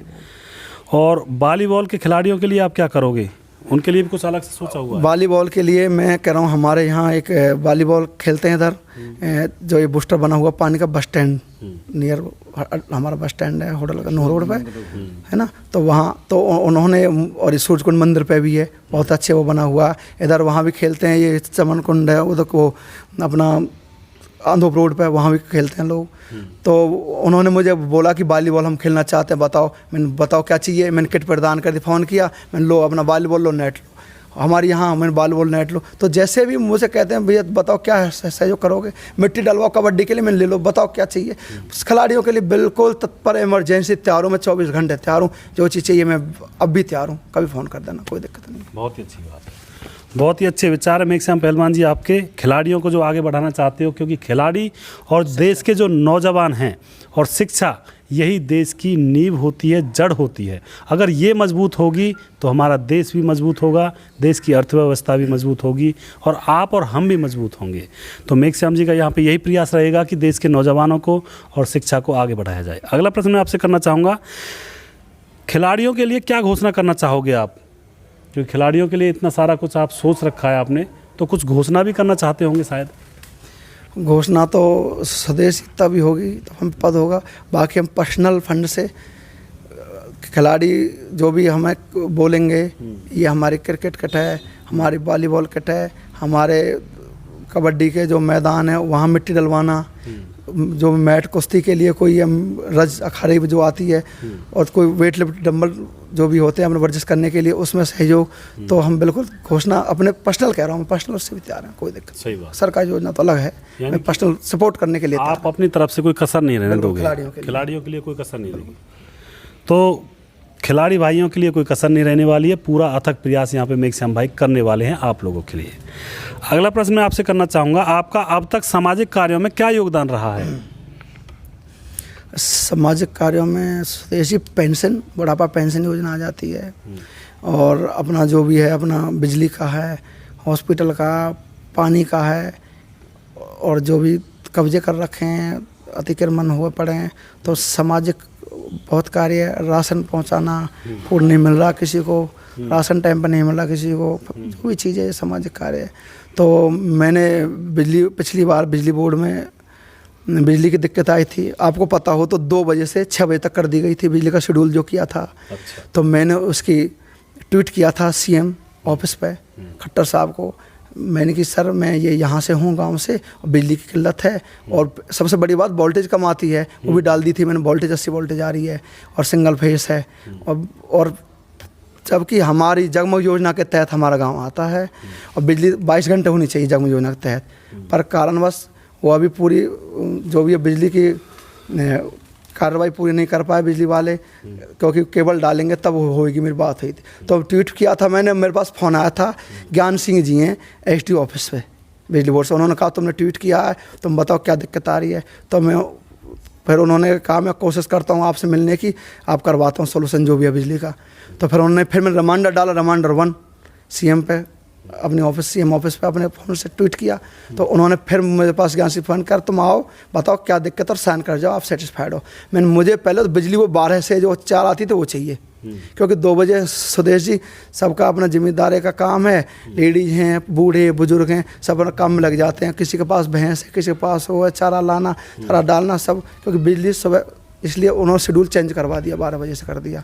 तो अभी वो कह रहे हमने एस्टीमेट बना दिया है केबल का, केबल जैसे डल जाएगी तार हट जाएंगे, केबल डलते ही आपको जगमग योजना की पूरी फैसिलिटी मिलेंगी, 22 घंटे बिजली मिलेगी। और वो जी साहब से मेरी पिछले हफ्ता बात हुई थी और वो आज भी जी साहब आ रहे हैं, इसी मुद्दे पर बात हो रही है हमारी। अच्छा जी, बहुत ही अच्छी बात है। मेघश्याम जी, पेंशन के बारे में आप क्या कहना चाहोगे? गांव में क्या होता है, कई बार जो पेंशन लेने लायक नहीं होते हैं वो पेंशन ले रहे होते हैं, और जो पेंशन लेने लायक होते हैं उनकी पेंशन बन नहीं पाती है, तो इस विषय में आप क्या कहना चाहोगे? देखो स्वदेश जी पेंशन जो लेने वाले हैं ना, वो बिल्कुल 60 साल से प्लस है, उनको पेंशन मिल रही है, और जिनको नहीं मिल रही पेंशन उनकी बंधवाई नहीं जा रही, उनको पता नहीं है।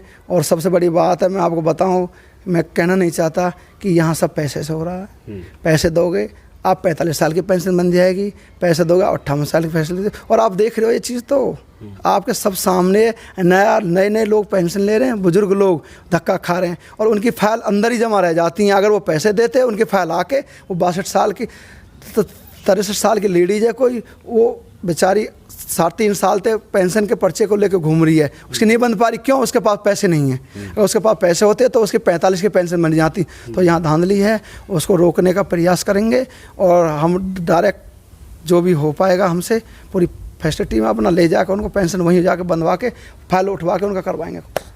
और करवा रहे हैं हम, कुछ बंधवाई भी है पेंशन। और जी एक क्वेश्चन और है जी, जैसे कि दिन प्रतिदिन लोगों की उम्र कम होती जा रही है। पहले 100 वर्ष तक जीते थे लोग, लेकिन धीरे धीरे जो खान पान से लगा लिए या रहन सहन से कुछ प्रकार से एज कम हो रही है। तो मेरा विचार ये है, मेरे अपने अनुमान से कह रहा हूँ कि जो ये 60 साल पर पेंशन बनती है, ये 50 या 55 पे इसका प्रयास होना चाहिए कि लोगों से उजागर किया जाए कि 50 या 55 पे ही पेंशन मिले। तो इस मुद्दे को उठाओगे आप? जी जी अजीत जी, हम इस मुद्दे को उठाएंगे, आपकी बात ठीक है। उप मुख्यमंत्री चौधरी दुष्यंत चौटाला जी ने भी ये कही थी, तो मैं 55 की कर देंगे लेडीज़ की, उसके 58 की कर देंगे जेंट्स की, और 50 की हो सकती है। बाकी इस मुद्दे पर बात वही अभी क्लियर हो रही है, अभी वो वहाँ से ऑर्डर नहीं आए हैं, वो ऑर्डर आ जाएंगे तो 55 साल की जो लेडी उनकी पेंशन बननी स्टार्ट हो जाएगी। बाकी जो आप कह रहे हैं खान पान चेंज हो रहा है, वीकनेस आती जा रही है, एक जवान आदमी बहुत जल्दी बुजुर्ग दिखने लगता है, वो ये खान पान लगा लो, आप कैसे लगा लो, तो उम्र बढ़ती जा रही है और मेहनत एक्सरसाइज हो नहीं रही है आदमी की। तो मैं ये कह रहा हूँ उस वजह से हम ये मुद्दा बिल्कुल उठाएंगे, और ये मैं ये इस चीज़ की भी ट्वीट कर दूंगा। आप जो कह मैं ट्वीट करूंगा सीएम ऑफिस पे कि ये पेंशन का ये चीज़ है, इसलिए फैसिलिटी दी जाए और 45 साल कम से कम की जाए पेंशन धारक की जो उम्र है वो बिल्कुल, और जेंट्स और लेडीज़ के दोनों की। ये बहुत ही अच्छी पहल होगी मेघश्याम जी। मैं आपको व्यक्तिगत रूप से बता देता हूं, अगर इस तरह से आप प्रयास करते हो तो ये एक बहुत ही अच्छी पहल होगी, क्योंकि आजकल आपको भी मालूम है उम्र 60 तक नहीं पहुंच पाती है, यानी कि पेंशन लेने की उम्र हो ही नहीं पाती है, क्योंकि खान पान अच्छा नहीं है, वर्जिश नहीं हो पाती है और उम्र कम होती चली जा रही है, बहुत तरह की बीमारियाँ चल रही हैं। तो उनकी अगर पेंशन उन्हें पहले ही दे दी जाए, उनकी पहले ही एज में उनको पेंशन दे दी जाए, तो उनके लिए ये बहुत ही ज़्यादा बेनिफिट होगा। तो इस मुद्दे के ऊपर मेघश्याम जी कह रहे हैं कि मैं ये ट्वीट करूँगा और इस मुद्दे को आगे उठाकर लाऊंगा, अगर मैं अपने मकसद में कामयाब होता हूँ तो। मेघश्याम जी, अगला प्रश्न मैं आपसे करना चाहूँगा पानी के ऊपर। पानी की बड़ी दिक्कत होती है, हमारा जो क्षेत्र है, जो आपके अंडर क्षेत्र आता है, इसमें बहुत ही ज़्यादा दिक्कत होती है पानी के ऊपर। खेतों के लिए भी पानी नहीं है, पीने के लिए भी दूसरे गांव से पानी आता है, कई बार लाइनें लीक हो जाती हैं, तो ये बहुत बड़ी समस्या है, पूर्ति नहीं हो पाती है। आप क्या कदम उठाओगे पानी के बारे में, थोड़ा सा बताएं। अच्छा स्वदेशी, अभी पानी हमारा करमन से आ रहा है, वहाँ बोरवेल हुए पड़े हैं, एक बार ख़राब हो गया था, दोबारा फिर कर दिए हैं, तो वहाँ लगातार मोटर पानी के पहले कम आता था, मोटर चेंज करा दी गई है वहाँ, जैसे से बात हुई थी वो कर मोटर चेंज करा दी है, प्रेशर से पानी आ रहा है। बाकी सबसे बड़ी बात है पानी की किल्लत बहुत है हमारे यहाँ। अगर मेरा प्रयास ये रहेगा, मैं जितने भी गांव में चौक हैं, समझो बाहर की फिरकी अंदर भी है, जो भी है, हर जगह लाइन दबा के हर चौक पे एक सबमर्सिबल टैप खुदवा के बोर करवाना, क्योंकि वहाँ जो डेली यूज़ का पानी है वो सब लोग बरतेंगे, वहाँ कुंडी बनाई जाएगी, यूज़ करो पानी, वहाँ से ला के यूज़ कर सकते हो आप। भैंसों को नभाओ आप, अब छिड़काव करो आप अपना, हर कास्ट को पानी मिलेगा, हर कास्ट को। पर्सनल बता रहा हूँ मैं, ये मेरे अलग है, ये पॉइंट मेरे माइंड में, क्योंकि हर चौक पे जहाँ जहाँ जैसे आप उनका मोहल्ला है हमारा, ये अजीत ये हैं हमारा अजीत भाई साहब मास्टर जी, इनका मोहल्ला, इनके यहाँ समरसीबल लगे हुए हैं, पोखर में से लोग फैसिलिटी ले रहे हैं, तो वहीं लगा के कुंडी बना के भैंस सब इकट्ठी भैंस पिलाए जाएँ, भैंसों का पानी खपत उधर से डेली यूज, और बेसहारा पशु जो घूम रहे हैं, गऊ हैं हमारे, बछड़ा हैं, जो भी हैं बेसहारा, उनको सबको पानी मिल जाएगा उस फैसिलिटी थे, और सभी लोग उनके सुविधा ले पाएंगे। और अपना ये यहाँ रोदिया मास्टर जी हैं, इधर ये हैं चौक है, यहाँ प्रदीप मास्टर जी का चौक है, इधर हमारा और भी कुम्हार हैं, जहाँ जहाँ चौक है, अगर 15-20 हर चौक पर करने पड़े ना, समझिए करने के हम तैयार हैं, क्योंकि पानी फैसिलिटी जो डेली यूज की वो हमारे बर्ताव में आ जाएगी, पीने का पानी हमारा आ रहा है। और वहाँ भी बोर के लिए बात करेंगे, जय हिसाब से 1-2 बोर और कराएंगे, जो पानी पूरा मिल पाए हमारे गाँव को, कोई कमी नहीं होगी पानी की, बिल्कुल। और आप बता दो इस चीज़ में अगर ये कदम उठाएंगे तो इसमें कोई पानी कमी नहीं रहेगी, मैं इस चीज़ को कॉन्फिडेंस से कह रहा हूँ। बहुत ही अच्छी बात है, यानी कि एक नए तरीके से प्रयास आप करने वाले हो। बहुत सारी चीज़ें साथियों नई आने वाली हैं आपके सामने, अगर मेघश्याम जी कामयाब होते हैं। अगला प्रश्न मैं आपसे करना चाहूँगा, अतिक्रमण होता है गाँव में, आपको पता ही है, कई बार रास्ते में अपने घर को बढ़ा दिया जाता है, स्लैब को बढ़ा दिया जाता है, और जो सरकारी ज़मीन होती है उस पर कब्जा कर लिया जाता है। तो अतिक्रमण के बारे में आप क्या कहना चाहोगे? स्वदेशी, ये बिल्कुल सही बोला आपने, यहाँ तो होड़ा होड़ चल रही है, मैंने 2 फुट बढ़ा दिया, अगले ने 3 फुट बढ़ा दिया, एग्जाम्पल दे रहा हूँ मैं, किसी और ने 5 फुट बढ़ा दिया, किसी ने और बढ़ा दिया, धीरे धीरे वो गली बन जाती है, चौड़ा रास्ता गली बन जाती है। वहाँ जैसे हमारे किसान भाई हैं, गेहूँ की ट्रॉली ला रहे वहीं रुक जाती है, भूसा ला रहे वहीं रुक जाती है, कोई चारा ला रहा वहीं रुक जाती है, गाड़ी ट्रैक्टर कोई भी चीज़, तो ये अतिक्रमण की ही मेहरबानी है। अगर ये नहीं, अगर ये हमारा समाज इससे दूर हो जाए, अतिक्रमण ना हो, तो हमारे रास्ते हैं जो जितने भी हैं सब चौड़े रहेंगे और कोई दिक्कत नहीं होगी। अगर कोई ऐसा कर रहा तो उसको रोकने में कोई हर्ज नहीं है, रिक्वेस्ट करेंगे बाबूजी आप ऐसा मत करो, ये गलत चीज़ है। अगर आप ऐसा कर रहे हो, अगर आपको ज़मीन चाहिए तो पंचायत सरपंच को बुला के बस सरपंच साहब आप इसको 100 गज या पंचायत ज़मीन दे दो या 50 कहीं से दे दो, बाकी यहाँ इसको ऐसे मत करो, क्योंकि यहाँ सबका निकलना और आना जाना सबका बना रहता है। तो ये अतिक्रमण में ये चीज़ कहता हूँ। बहुत ही अच्छी बात है, बहुत ही अच्छे विचार हैं मेघश्याम पहलवान जी। तो अगला प्रश्न मैं ये करना चाहूँगा कि अस्पताल आपके गांव में या फिर जो आपका क्षेत्र है वहाँ पे सरकारी हॉस्पिटल्स बने हुए हैं, आपके गांव में भी हॉस्पिटल बना हुआ है सरकारी, तो वहाँ पे क्या होता है कि बहुत से जो बीमार लोग होते हैं वो आपके गांव के जो हॉस्पिटल होते हैं सरकारी, उनमें ना जा कर के शहरों के प्राइवेट हॉस्पिटल्स में जाते हैं। तो इसमें कुछ तो खामियां होंगी जिससे कि वो शहरों की तरफ भागते हैं। तो आप इस दिशा में क्या प्रयास करोगे और क्या कारण होता है कि लोग गांव के सरकारी हॉस्पिटल में जाना अच्छा नहीं समझते हैं, बल्कि शहर के हॉस्पिटल्स में जाना और प्राइवेट हॉस्पिटल में जाना सबसे बेटर समझते हैं? ये क्या कारण है और आप क्या कदम उठाओगे इस दिशा में?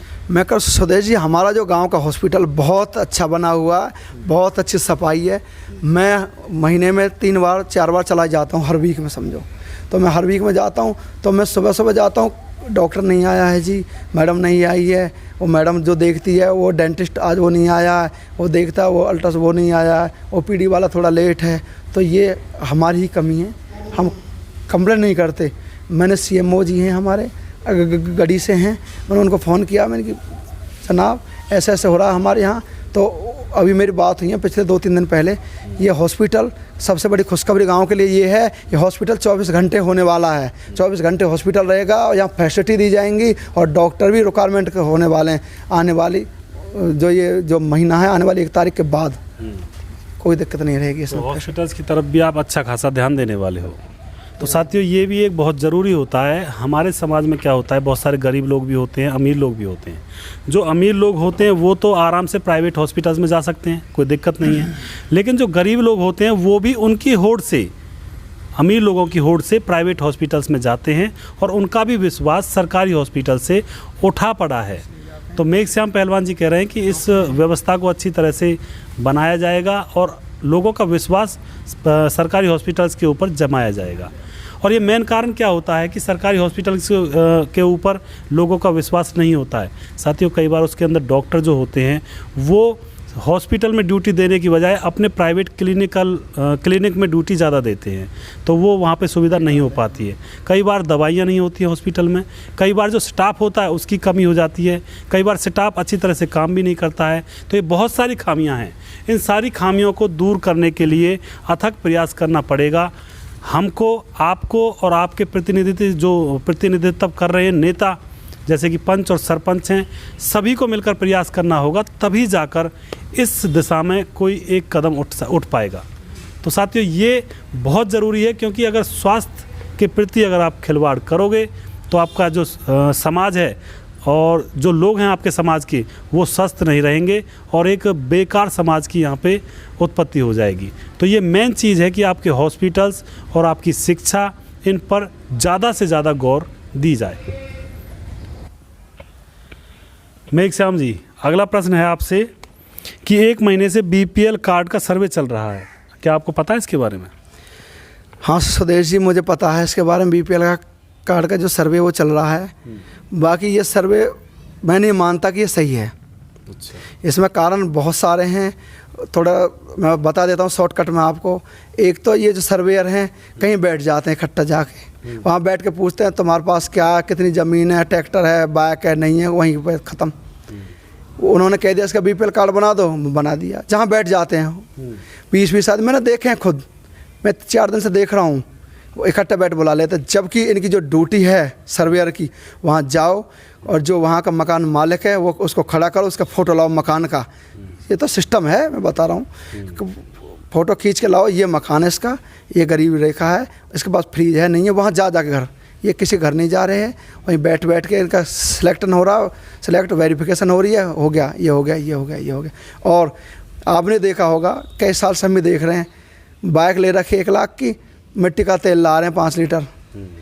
कहाँ से BPL, कहाँ BPL? उनको वो देखते नहीं, आधार कार्ड से लिंक डाल के उन्होंने लोन ले रखा है, 1 लाख की बाइक ले रखी है, कार ले रखी है, मकान लोन ले रखा है 2 लाख का, वो BPL कार्ड इतना लोन ले रखा, 5-7 लाख लोन, फिर लोन नहीं भर रहे, फैसिलिटी नहीं भर, ऊपर से फिर इनको वो चीज़ दी जा रही हैं। और जो गरीब है उनको मिल नहीं रही। सबसे बड़ी बात, जो गरीब जो इस लायक है उनको नहीं मिल पा रहा। सही बात। कोई भी राशन, कोई भी तेल, दाल जो भी आती है, फूड, हमारे फूड डिपार्टमेंट है, वो नहीं मिल पा रही गरीबों को। उचित जो इसके योग्य उनको नहीं मिल पा रही, और वैसे लोग गलत यूज कर रहे हैं इसको, और गलत बनवा के। और ये BPL का ना, मैं इसको बिल्कुल समर्थन नहीं करता। जो ये सर्वे चल रही है गलत है, क्योंकि ये एक इकट्ठी बैठ के हो रही है, वहीं आ जाते हैं सब लोग, डन कर देते हैं। नहीं, गलत है। घर जा के फ़ोटो लो उनका, और फ्री जाके नहीं है वहाँ जाओ, और एक मेंबर रखो साथ में। कहूँगा मेंबर भी इसमें भी रखो, इसमें भी वार्ड का मेंबर होना चाहिए, हर वार्ड का मेंबर, क्योंकि मेंबर को पता है रियली में गरीब है, इसके पास कितनी ज़मीन है, क्या है, किसी को क्या पता कितना है। वो बाहर के को पता ही नहीं है कितना है। वो कहते मेरे पास ज़मीन नहीं है, मेंबर कहे तेरे पास 10 किले हैं, BPL कैंसिल करो इसका। सही। तो ये चीज़ है, वो इसमें अभी धांधली हो रही है, ये बिल्कुल क्लियर नहीं है। सही बात। तो मैं सरकार से गुजारिश करना चाहूँगा कि जो गरीब का हक है वो गरीब को ही दिया जाए, और इसी बात पर जोर दे रहे हैं हमारे मेघश्याम पहलवान जी। और अजीत मास्टर जी, आप कुछ पूछोगे? हाँ जी, ये क्वेश्चन है जी। मैं भी गया था, BPL कार्ड जो बन रहे हैं वो कह रहे थे कि आगे से लिस्ट बनाई आई है, जो BPL लिस्ट है वो आगे से बनी आई है, हम इसमें कुछ नहीं कर सकते।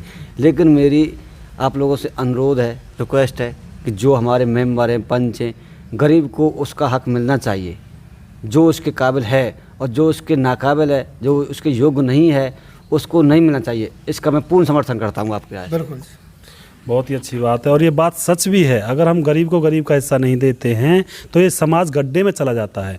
गरीब को गरीब का हिस्सा मिलना चाहिए, और जो काम होने चाहिए वही होना चाहिए। इसीलिए पंच सरपंचों को बनाया जाता है, और सरकार को अपना प्रतिनिधित्व चुना जाता है, और नंबरदार भी इसमें शामिल होते हैं। ये भी यहाँ पे एक फैक्ट है, मतलब सबको ही चुना जाता है। ये नहीं है कि कोई किसी एक विशेष को पकड़कर हम यहाँ पे ये कह रहे हैं। सभी का काम होता है समाज की सेवा करना, समाज की भलाई करना, और लोगों को एक समानता का अधिकार देते हुए उनको अपने साथ लेकर आगे चलना। अगला प्रश्न मैं आपसे करना चाहूँगा मेघश्याम जी, DDT के छिड़काव के बारे में आपके क्या विचार हैं? क्योंकि बारिश का मौसम चला हुआ है और DDT का छिड़काव होना चाहिए, क्योंकि मच्छर बहुत ज़्यादा पनपते हैं। अच्छा, सुदेश जी, इसके बारे में मेरी बात हुई है। अब भुलमाने में हैं जो अपना ये मलेरिया डिपार्टमेंट देखते हैं, मिस्टर सुमित जी, तो मेरी बात हुई है। मैंने क्या चल रहा तुम्हारा? जुबेर जी हैं जो बोरा के और डाल के देखते हैं, और हमारे ये लोहना और नंगरा और ये सौंद वो हैं, हमारे डॉक्टर साहब हैं अपने दलवीर जी, उनसे बात हुई है। तो वो ये कह रहे अभी हमारे यहाँ कोई कंप्लेंट नहीं आई है, अभी कंप्लेंट आती तो हम DDT छिड़काव कर देंगे, कोई दिक्कत नहीं इसमें। बाकी हमने पहले से ही सेफ्टी के लिए मच्छरदानी जो लोगों को बांट दी गई हैं, हर जगह बांट दी गई हैं।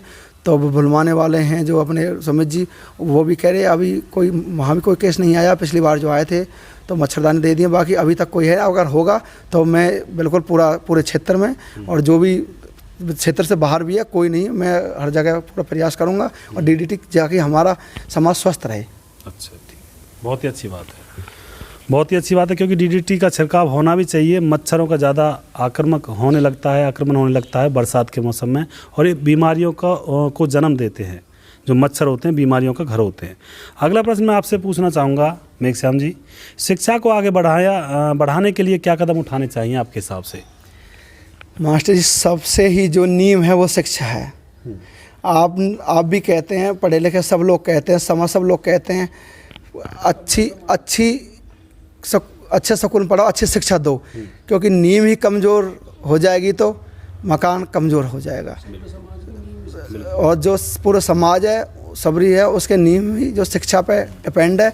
और हम इस पे पूरा जोर देंगे, पूरा जोर देने की कोशिश करेंगे। और आपको मैंने पहले बताया है, हम जगह जगह सोच रहे हैं कि चौपाल भी हैं हमारी, वहाँ लोग ताश खेलते हैं, कोई दिक्कत नहीं, वो ताश खेलते हैं साइड में, बाकी पूरे दिन नहीं खेलते, 1-2 घंटे बीच में सुबह या शाम वहाँ जाके टीचर उनको कोचिंग दें। जो गरीब लोग हैं वो पढ़ नहीं सकते सरकारी, वहाँ में अभी जो स्कूल हैं वो बंद पड़े हैं और लॉकडाउन की वजह से, तो प्राइवेट में भी जो नहीं पढ़ रहे वो अपना वहाँ शिक्षा मिल जाए उनको, तो वो आगे बढ़ें। और सबसे बड़ी बात हमारी यही रहेगी, जो ये अपना स्कूल है ये अपग्रेड हो जाए लड़कियों का, क्योंकि शिक्षा का स्तर हमारे गांव में सबसे नीचा है। हर गांव में कहीं 10 लग रहे हैं नौकरी, कहीं 20 लग रहे हैं। कारण शिक्षा का ही है। वहाँ जगह जगह कोचिंग सेंटर खुले हुए हैं और लोग शिक्षा पर गौर दे रहे हैं। हमारी यही कारण है कि हम आप सब मिलकर प्रयास करेंगे, सब टीचर, सब समाज प्रयास करेगा, सब साथ मिलकर प्रयास करेंगे गांव के लोग, तो हमारे गांव में भी हर बार 10 से 20 युवा नए सरकारी रोजगार में शामिल होंगे और नौकरी मिलेगी उनको। बहुत ही अच्छा सफल प्रयास करने वाले हो। अगला प्रश्न मैं आपसे करना चाहूँगा, गांव स्वस्थ कैसे रह सकता है? कई बार ये देखा जाता है कि बीमारियां फैल जाती हैं और कूड़े के ढेर लगे रहते हैं, बहुत सारी बीमारियां हो जाती, तो किस तरह से गांव स्वस्थ रह सकता है? लालदास मंदिर पे भी कूड़ा जी, लालदास जो हमारे मंदिर जी महाराज, उनके सामने भी कूड़ा पड़ा है।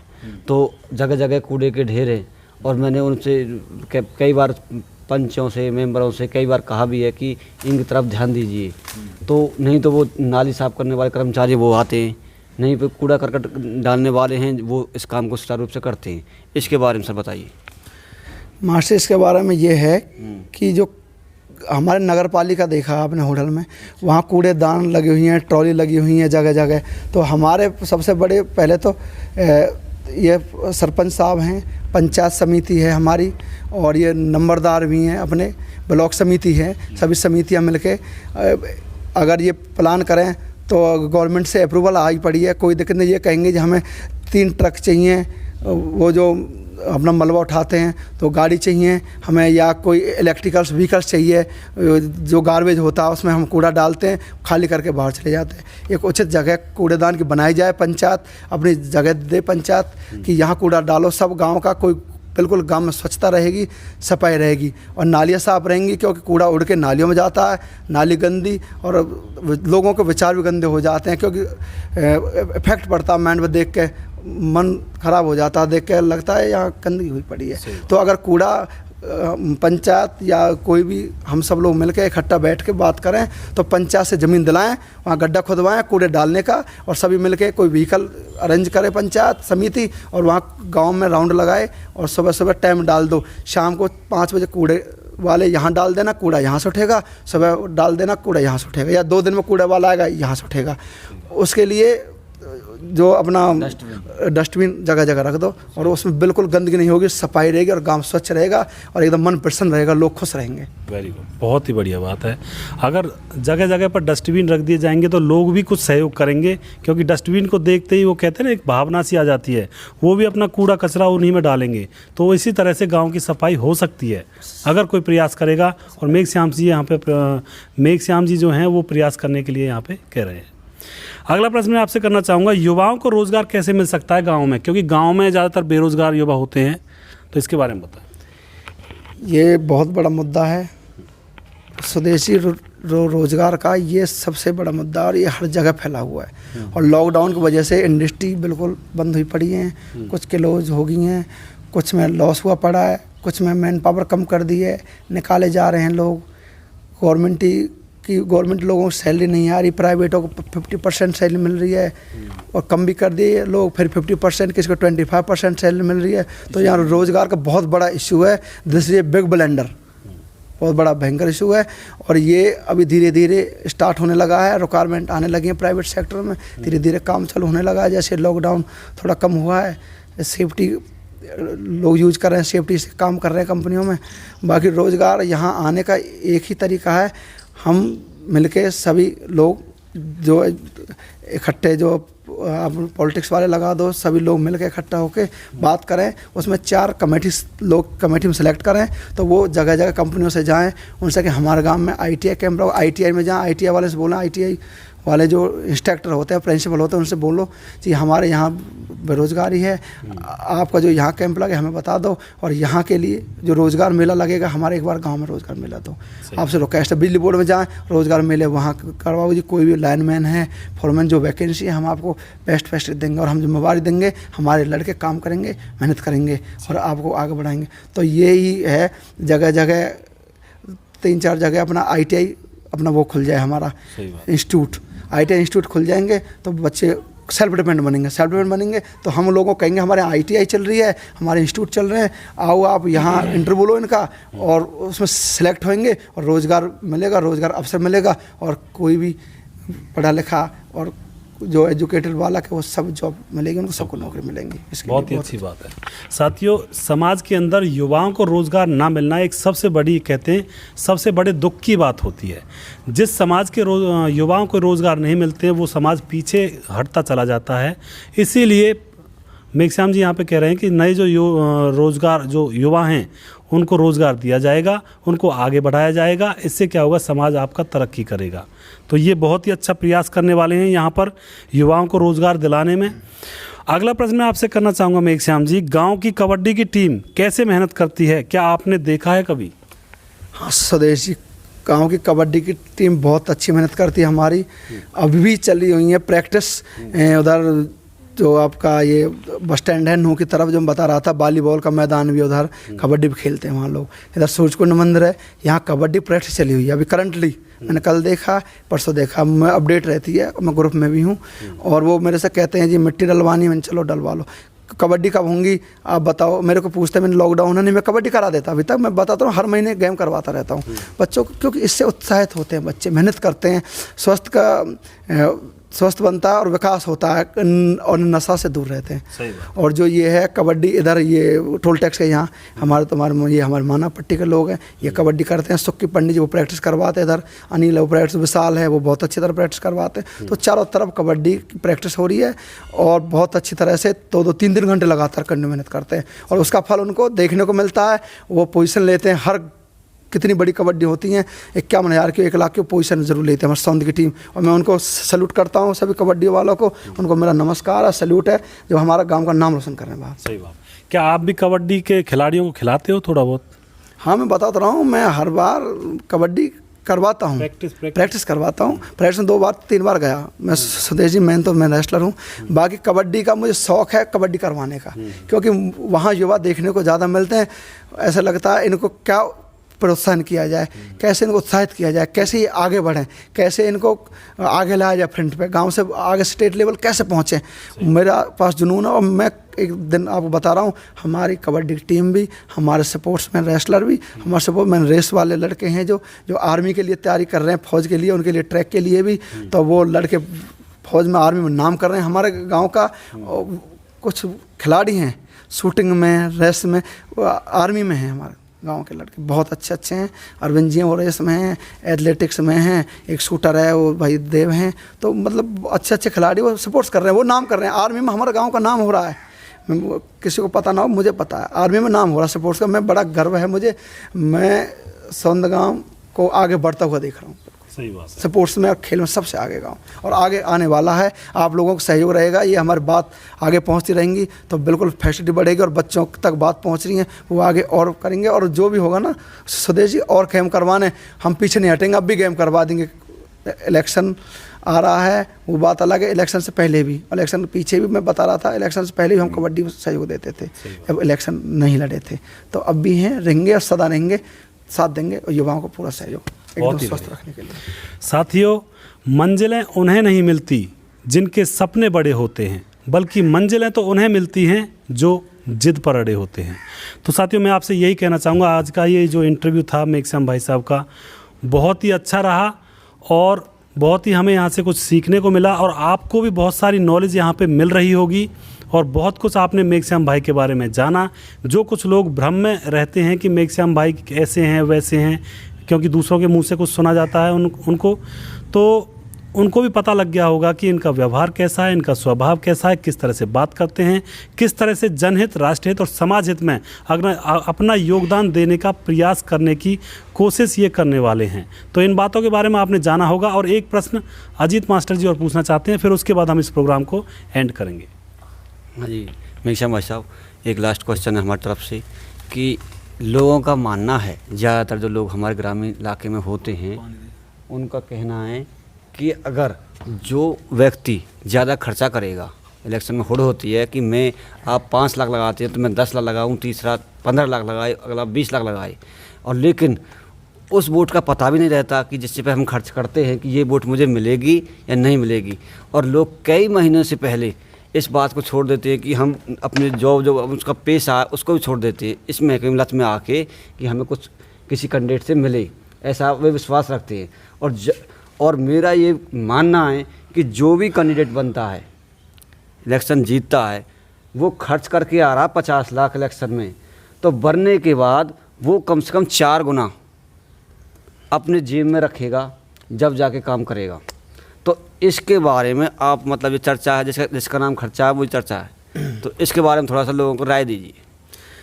अजीत मास्टर जी, सबसे पहली बात तो ये है कि जो कहते हैं ना पैसा खर्च कर रहे हैं, शराब पिला रहे हैं, वो पिला रहे हैं, वो चलो वो चीज़ तो अलग होगी। बाकी वोट कभी इस चीज़ से नहीं मिलती। किससे मिलती हैं? वोट मिलती है बिहेवियर, व्यवहार। जो आपका व्यवहार है, आप किस तरह परिवार से हो, आपका व्यवहार कैसा है। आप में दारू पी रहे हो आप, तो आपका व्यवहार अलग दिखेगा लोगों को। सुल्फा पी रहे हो, आपका व्यवहार अलग दिखेगा। आप कुछ भी नहीं कर, आपका व्यवहार चमकेगा, नहीं चमकेगा? चमकेगा भाई ये कुछ नहीं पी रहा, बहुत अच्छा आदमी है। तो उससे ये वोट मिलती व्यवहार से। बाकी बात आप जो कह रहे हो वो ठीक कह रहे हो कि वो खर्चा होता है। कुछ लोग सोचते हैं कि ऐसे मिलती है, शराब पीने से मिलती है, खर्चा करने तो मिलती है, 1 लाख रुपए खर्च करने तो मिलती है, 10 लाख रुपए खर्च करने तो मिलती है। वोट होती है मन की। और आज के टाइम में वोटर है, आप भी वोटर हो, मास्टर जी वोटर हैं, स्वदेशी हम भी वोटर हैं, और ये घनसी जी बैठे हैं, ये वोटर हैं, सब वोटर हैं, जो और भी बैठे हैं भाई सब वोटर हैं। तो सब वोटर बुद्धिमान हैं, इनको पता है कि कौन कैसे खर्चा कर रहा है, कौन हमारी पीढ़ी को बिगाड़ रहा है, शराब पिला कर वो जो भी चीज़ बिगाड़ रहा है, ये तो गलत खर्च कर रहा है। लेडीज कहती हैं ये गलत खर्चा है, इनको पिला रहे हैं, हम बैठे हैं। तो ये सब बुद्धिमान लोग हैं, सब समझते हैं ये। बाकी जो है ना खर्चा जो करते हैं वो बनते भी नहीं हैं, और जो नहीं खर्चा करते वो बन भी जाते हैं। तो ये मत समझो कि आप तुम इसलिए करो, खर्चा नहीं करोगे क्या तुम इलेक्शन में हार जाओगे, या तुम खर्च नहीं करो तुम जीत जाओगे। तो ये व्यवहार पर डिपेंड करता है, आपका बनना जीतना व्यवहार। और सबसे बड़ी बात है, सबसे बड़ा जो आईना है हमारा समाज, समाज के पीछे पूरा बस्ती, हमारा क्षेत्र, वो क्लियर करता है आप कहाँ हो और जीतने की जो भी चीज़। हाँ, तो मेरे लोगों से हाथ जोड़ कर विनती है कि हम किसी भी उम्मीदवार से कुछ लेने की उम्मीद न रखें, क्योंकि अगर आज हम किसी से कुछ ले लें, हमारा 2 दिन का 4 दिन का गुजारा हो सकता है, लेकिन हम उस 2 या 4 दिन के गुजारे से हम अपने आने वाले 5 साल के कार्यकाल को अपने गड्ढे में डाल रहे हैं, जिससे कि हम अपना ही अहद कर रहे हैं। कि लोगों को मैं एक संदेश और देना चाहता हूँ कि एक कहावत है, किसी भी पेड़ के कटने का किस्सा नहीं होता यदि कुल्हाड़ी के पीछे लकड़ी का हिस्सा नहीं होता। तो अपने ही उठाते हैं, अपने ही गिराते हैं। बहुत ही बढ़िया बात, बहुत ही बढ़िया संदेश दिया जीत मास्टर जी ने। और साथियों, मैं उम्मीद करता हूँ आपको ये प्रोग्राम अच्छा लगा होगा और आपको विचार अच्छे लगे होंगे मेघश्याम भाई के, क्या क्या करना चाहते हैं। और अंत में हम इस प्रोग्राम को स्टॉप करने से पहले हम विचार जानते हैं मेघश्याम भाई के। तो मेघश्याम भाई जी, आप जनता को क्या संदेश देना चाहते हो? अंत में लास्ट क्वेश्चन है आपका, तो जनता से आप क्या कहना चाहते हो, क्योंकि आपकी प्यारी जनता आपको देख रही है, उसके लिए भी आप कुछ कहिए। सभी को, दर्शकों को और जनता को मेरा हाथ जोड़ के नमस्कार। और अगर कोई गलती होगी हो तो मुझ पर क्षमा करना। बाकी मैं आपके ना तहे दिल से साथ रहूँगा। मैं ये संदेश देना चाहता हूँ, आप मुझे एक बार मौका दो तो मैं आपके, हो सकता आप जो भी सपने हों गाँव में विकास के, स्वास्थ्य के, जो भी जैसे भी सपने हों विकास मैं पूरा करने पूरा सक्षम रहूँगा, पूरा कोशिश करूँगा। और आपको सबको मेरा प्यार भरा नमस्कार जी। बहुत धन्यवाद। और तिरछी बात चैनल पर जो भी दर्शक हैं उनको मेरा सभी को नमस्कार, और इसको सब्सक्राइब करें। और हमारे स्वदेश जो मेहनत कर रहे हैं, बहुत अच्छी मेहनत कर रहे हैं, मैं उनको सैल्यूट करता हूँ। अजीत डॉक्टर उनका साथ ही बहुत बड़ा उनका साथ निभा रहे हैं। अजीत डॉक्टर जी, उनको बहुत बड़ा सहयोग है इस चीज़ में। और तिरछी बात चैनल को आगे बढ़े, और भगवान से तरक्की करूँगा, ये भी लोग आगे बढ़ें, और ये प्रोफेसर बनने वाले हैं, बहुत जल्दी सिलेक्शन हो जाए इनका। बहुत बहुत धन्यवाद पहलवान जी। तो साथियों, आपने देखा आज ये प्रोग्राम पंचों का इंटरव्यू प्रोग्राम, जिसमें थे हमारे साथ मेघश्याम भाई साहब जी, जिनको मेघश्याम पहलवान जी भी कहते हैं, और सौंद गांव के रहने वाले हैं। वार्ड नंबर 10, जो वार्ड नंबर 10 है, और गांव सौंद से बिलोंग करते हैं। आज आपने ये प्रोग्राम देखा, तो अंत में मैं आपसे यही कहना चाहूँगा, आपको ये प्रोग्राम अच्छा लगा होगा। और लास्ट में उन बच्चों से मैं फिर कहना चाहूँगा कि जो बच्चे यूजीसी नेट एग्ज़ाम की तैयारी कर रहे हैं, वो अगर पढ़ना चाहते हैं तो हमारे दूसरे चैनल को सब्सक्राइब कर सकते हैं। वहाँ पे मैं अच्छी तरह से पढ़ाने का प्रयास करता हूँ, और बहुत सारा मटेरियल मैंने वहाँ पे डाला हुआ है। उस चैनल का नाम है नॉलेज नेट कंप्यूटर साइंस। तो एचटेट वाले बच्चे, रीट एग्ज़ाम वाले बच्चे और जो पटवारी का एग्ज़ाम की तैयारी कर रहे हैं वो बच्चे भी वहाँ पे जा सकते हैं। तो मैं उम्मीद करता हूँ आपको ये पंचों का इंटरव्यू प्रोग्राम बहुत अच्छा लगा होगा और नेक्स्ट प्रोग्राम जब हम लेकर आएंगे पंचों का इंटरव्यू तो उसमें होंगे हम एक नए पंच के साथ आपके सामने यहाँ पे प्रस्तुत होंगे। तब तक के लिए आप अपना ख्याल रखिए, खुश रहिए। जय श्री लाल दास बाबा। धन्यवाद।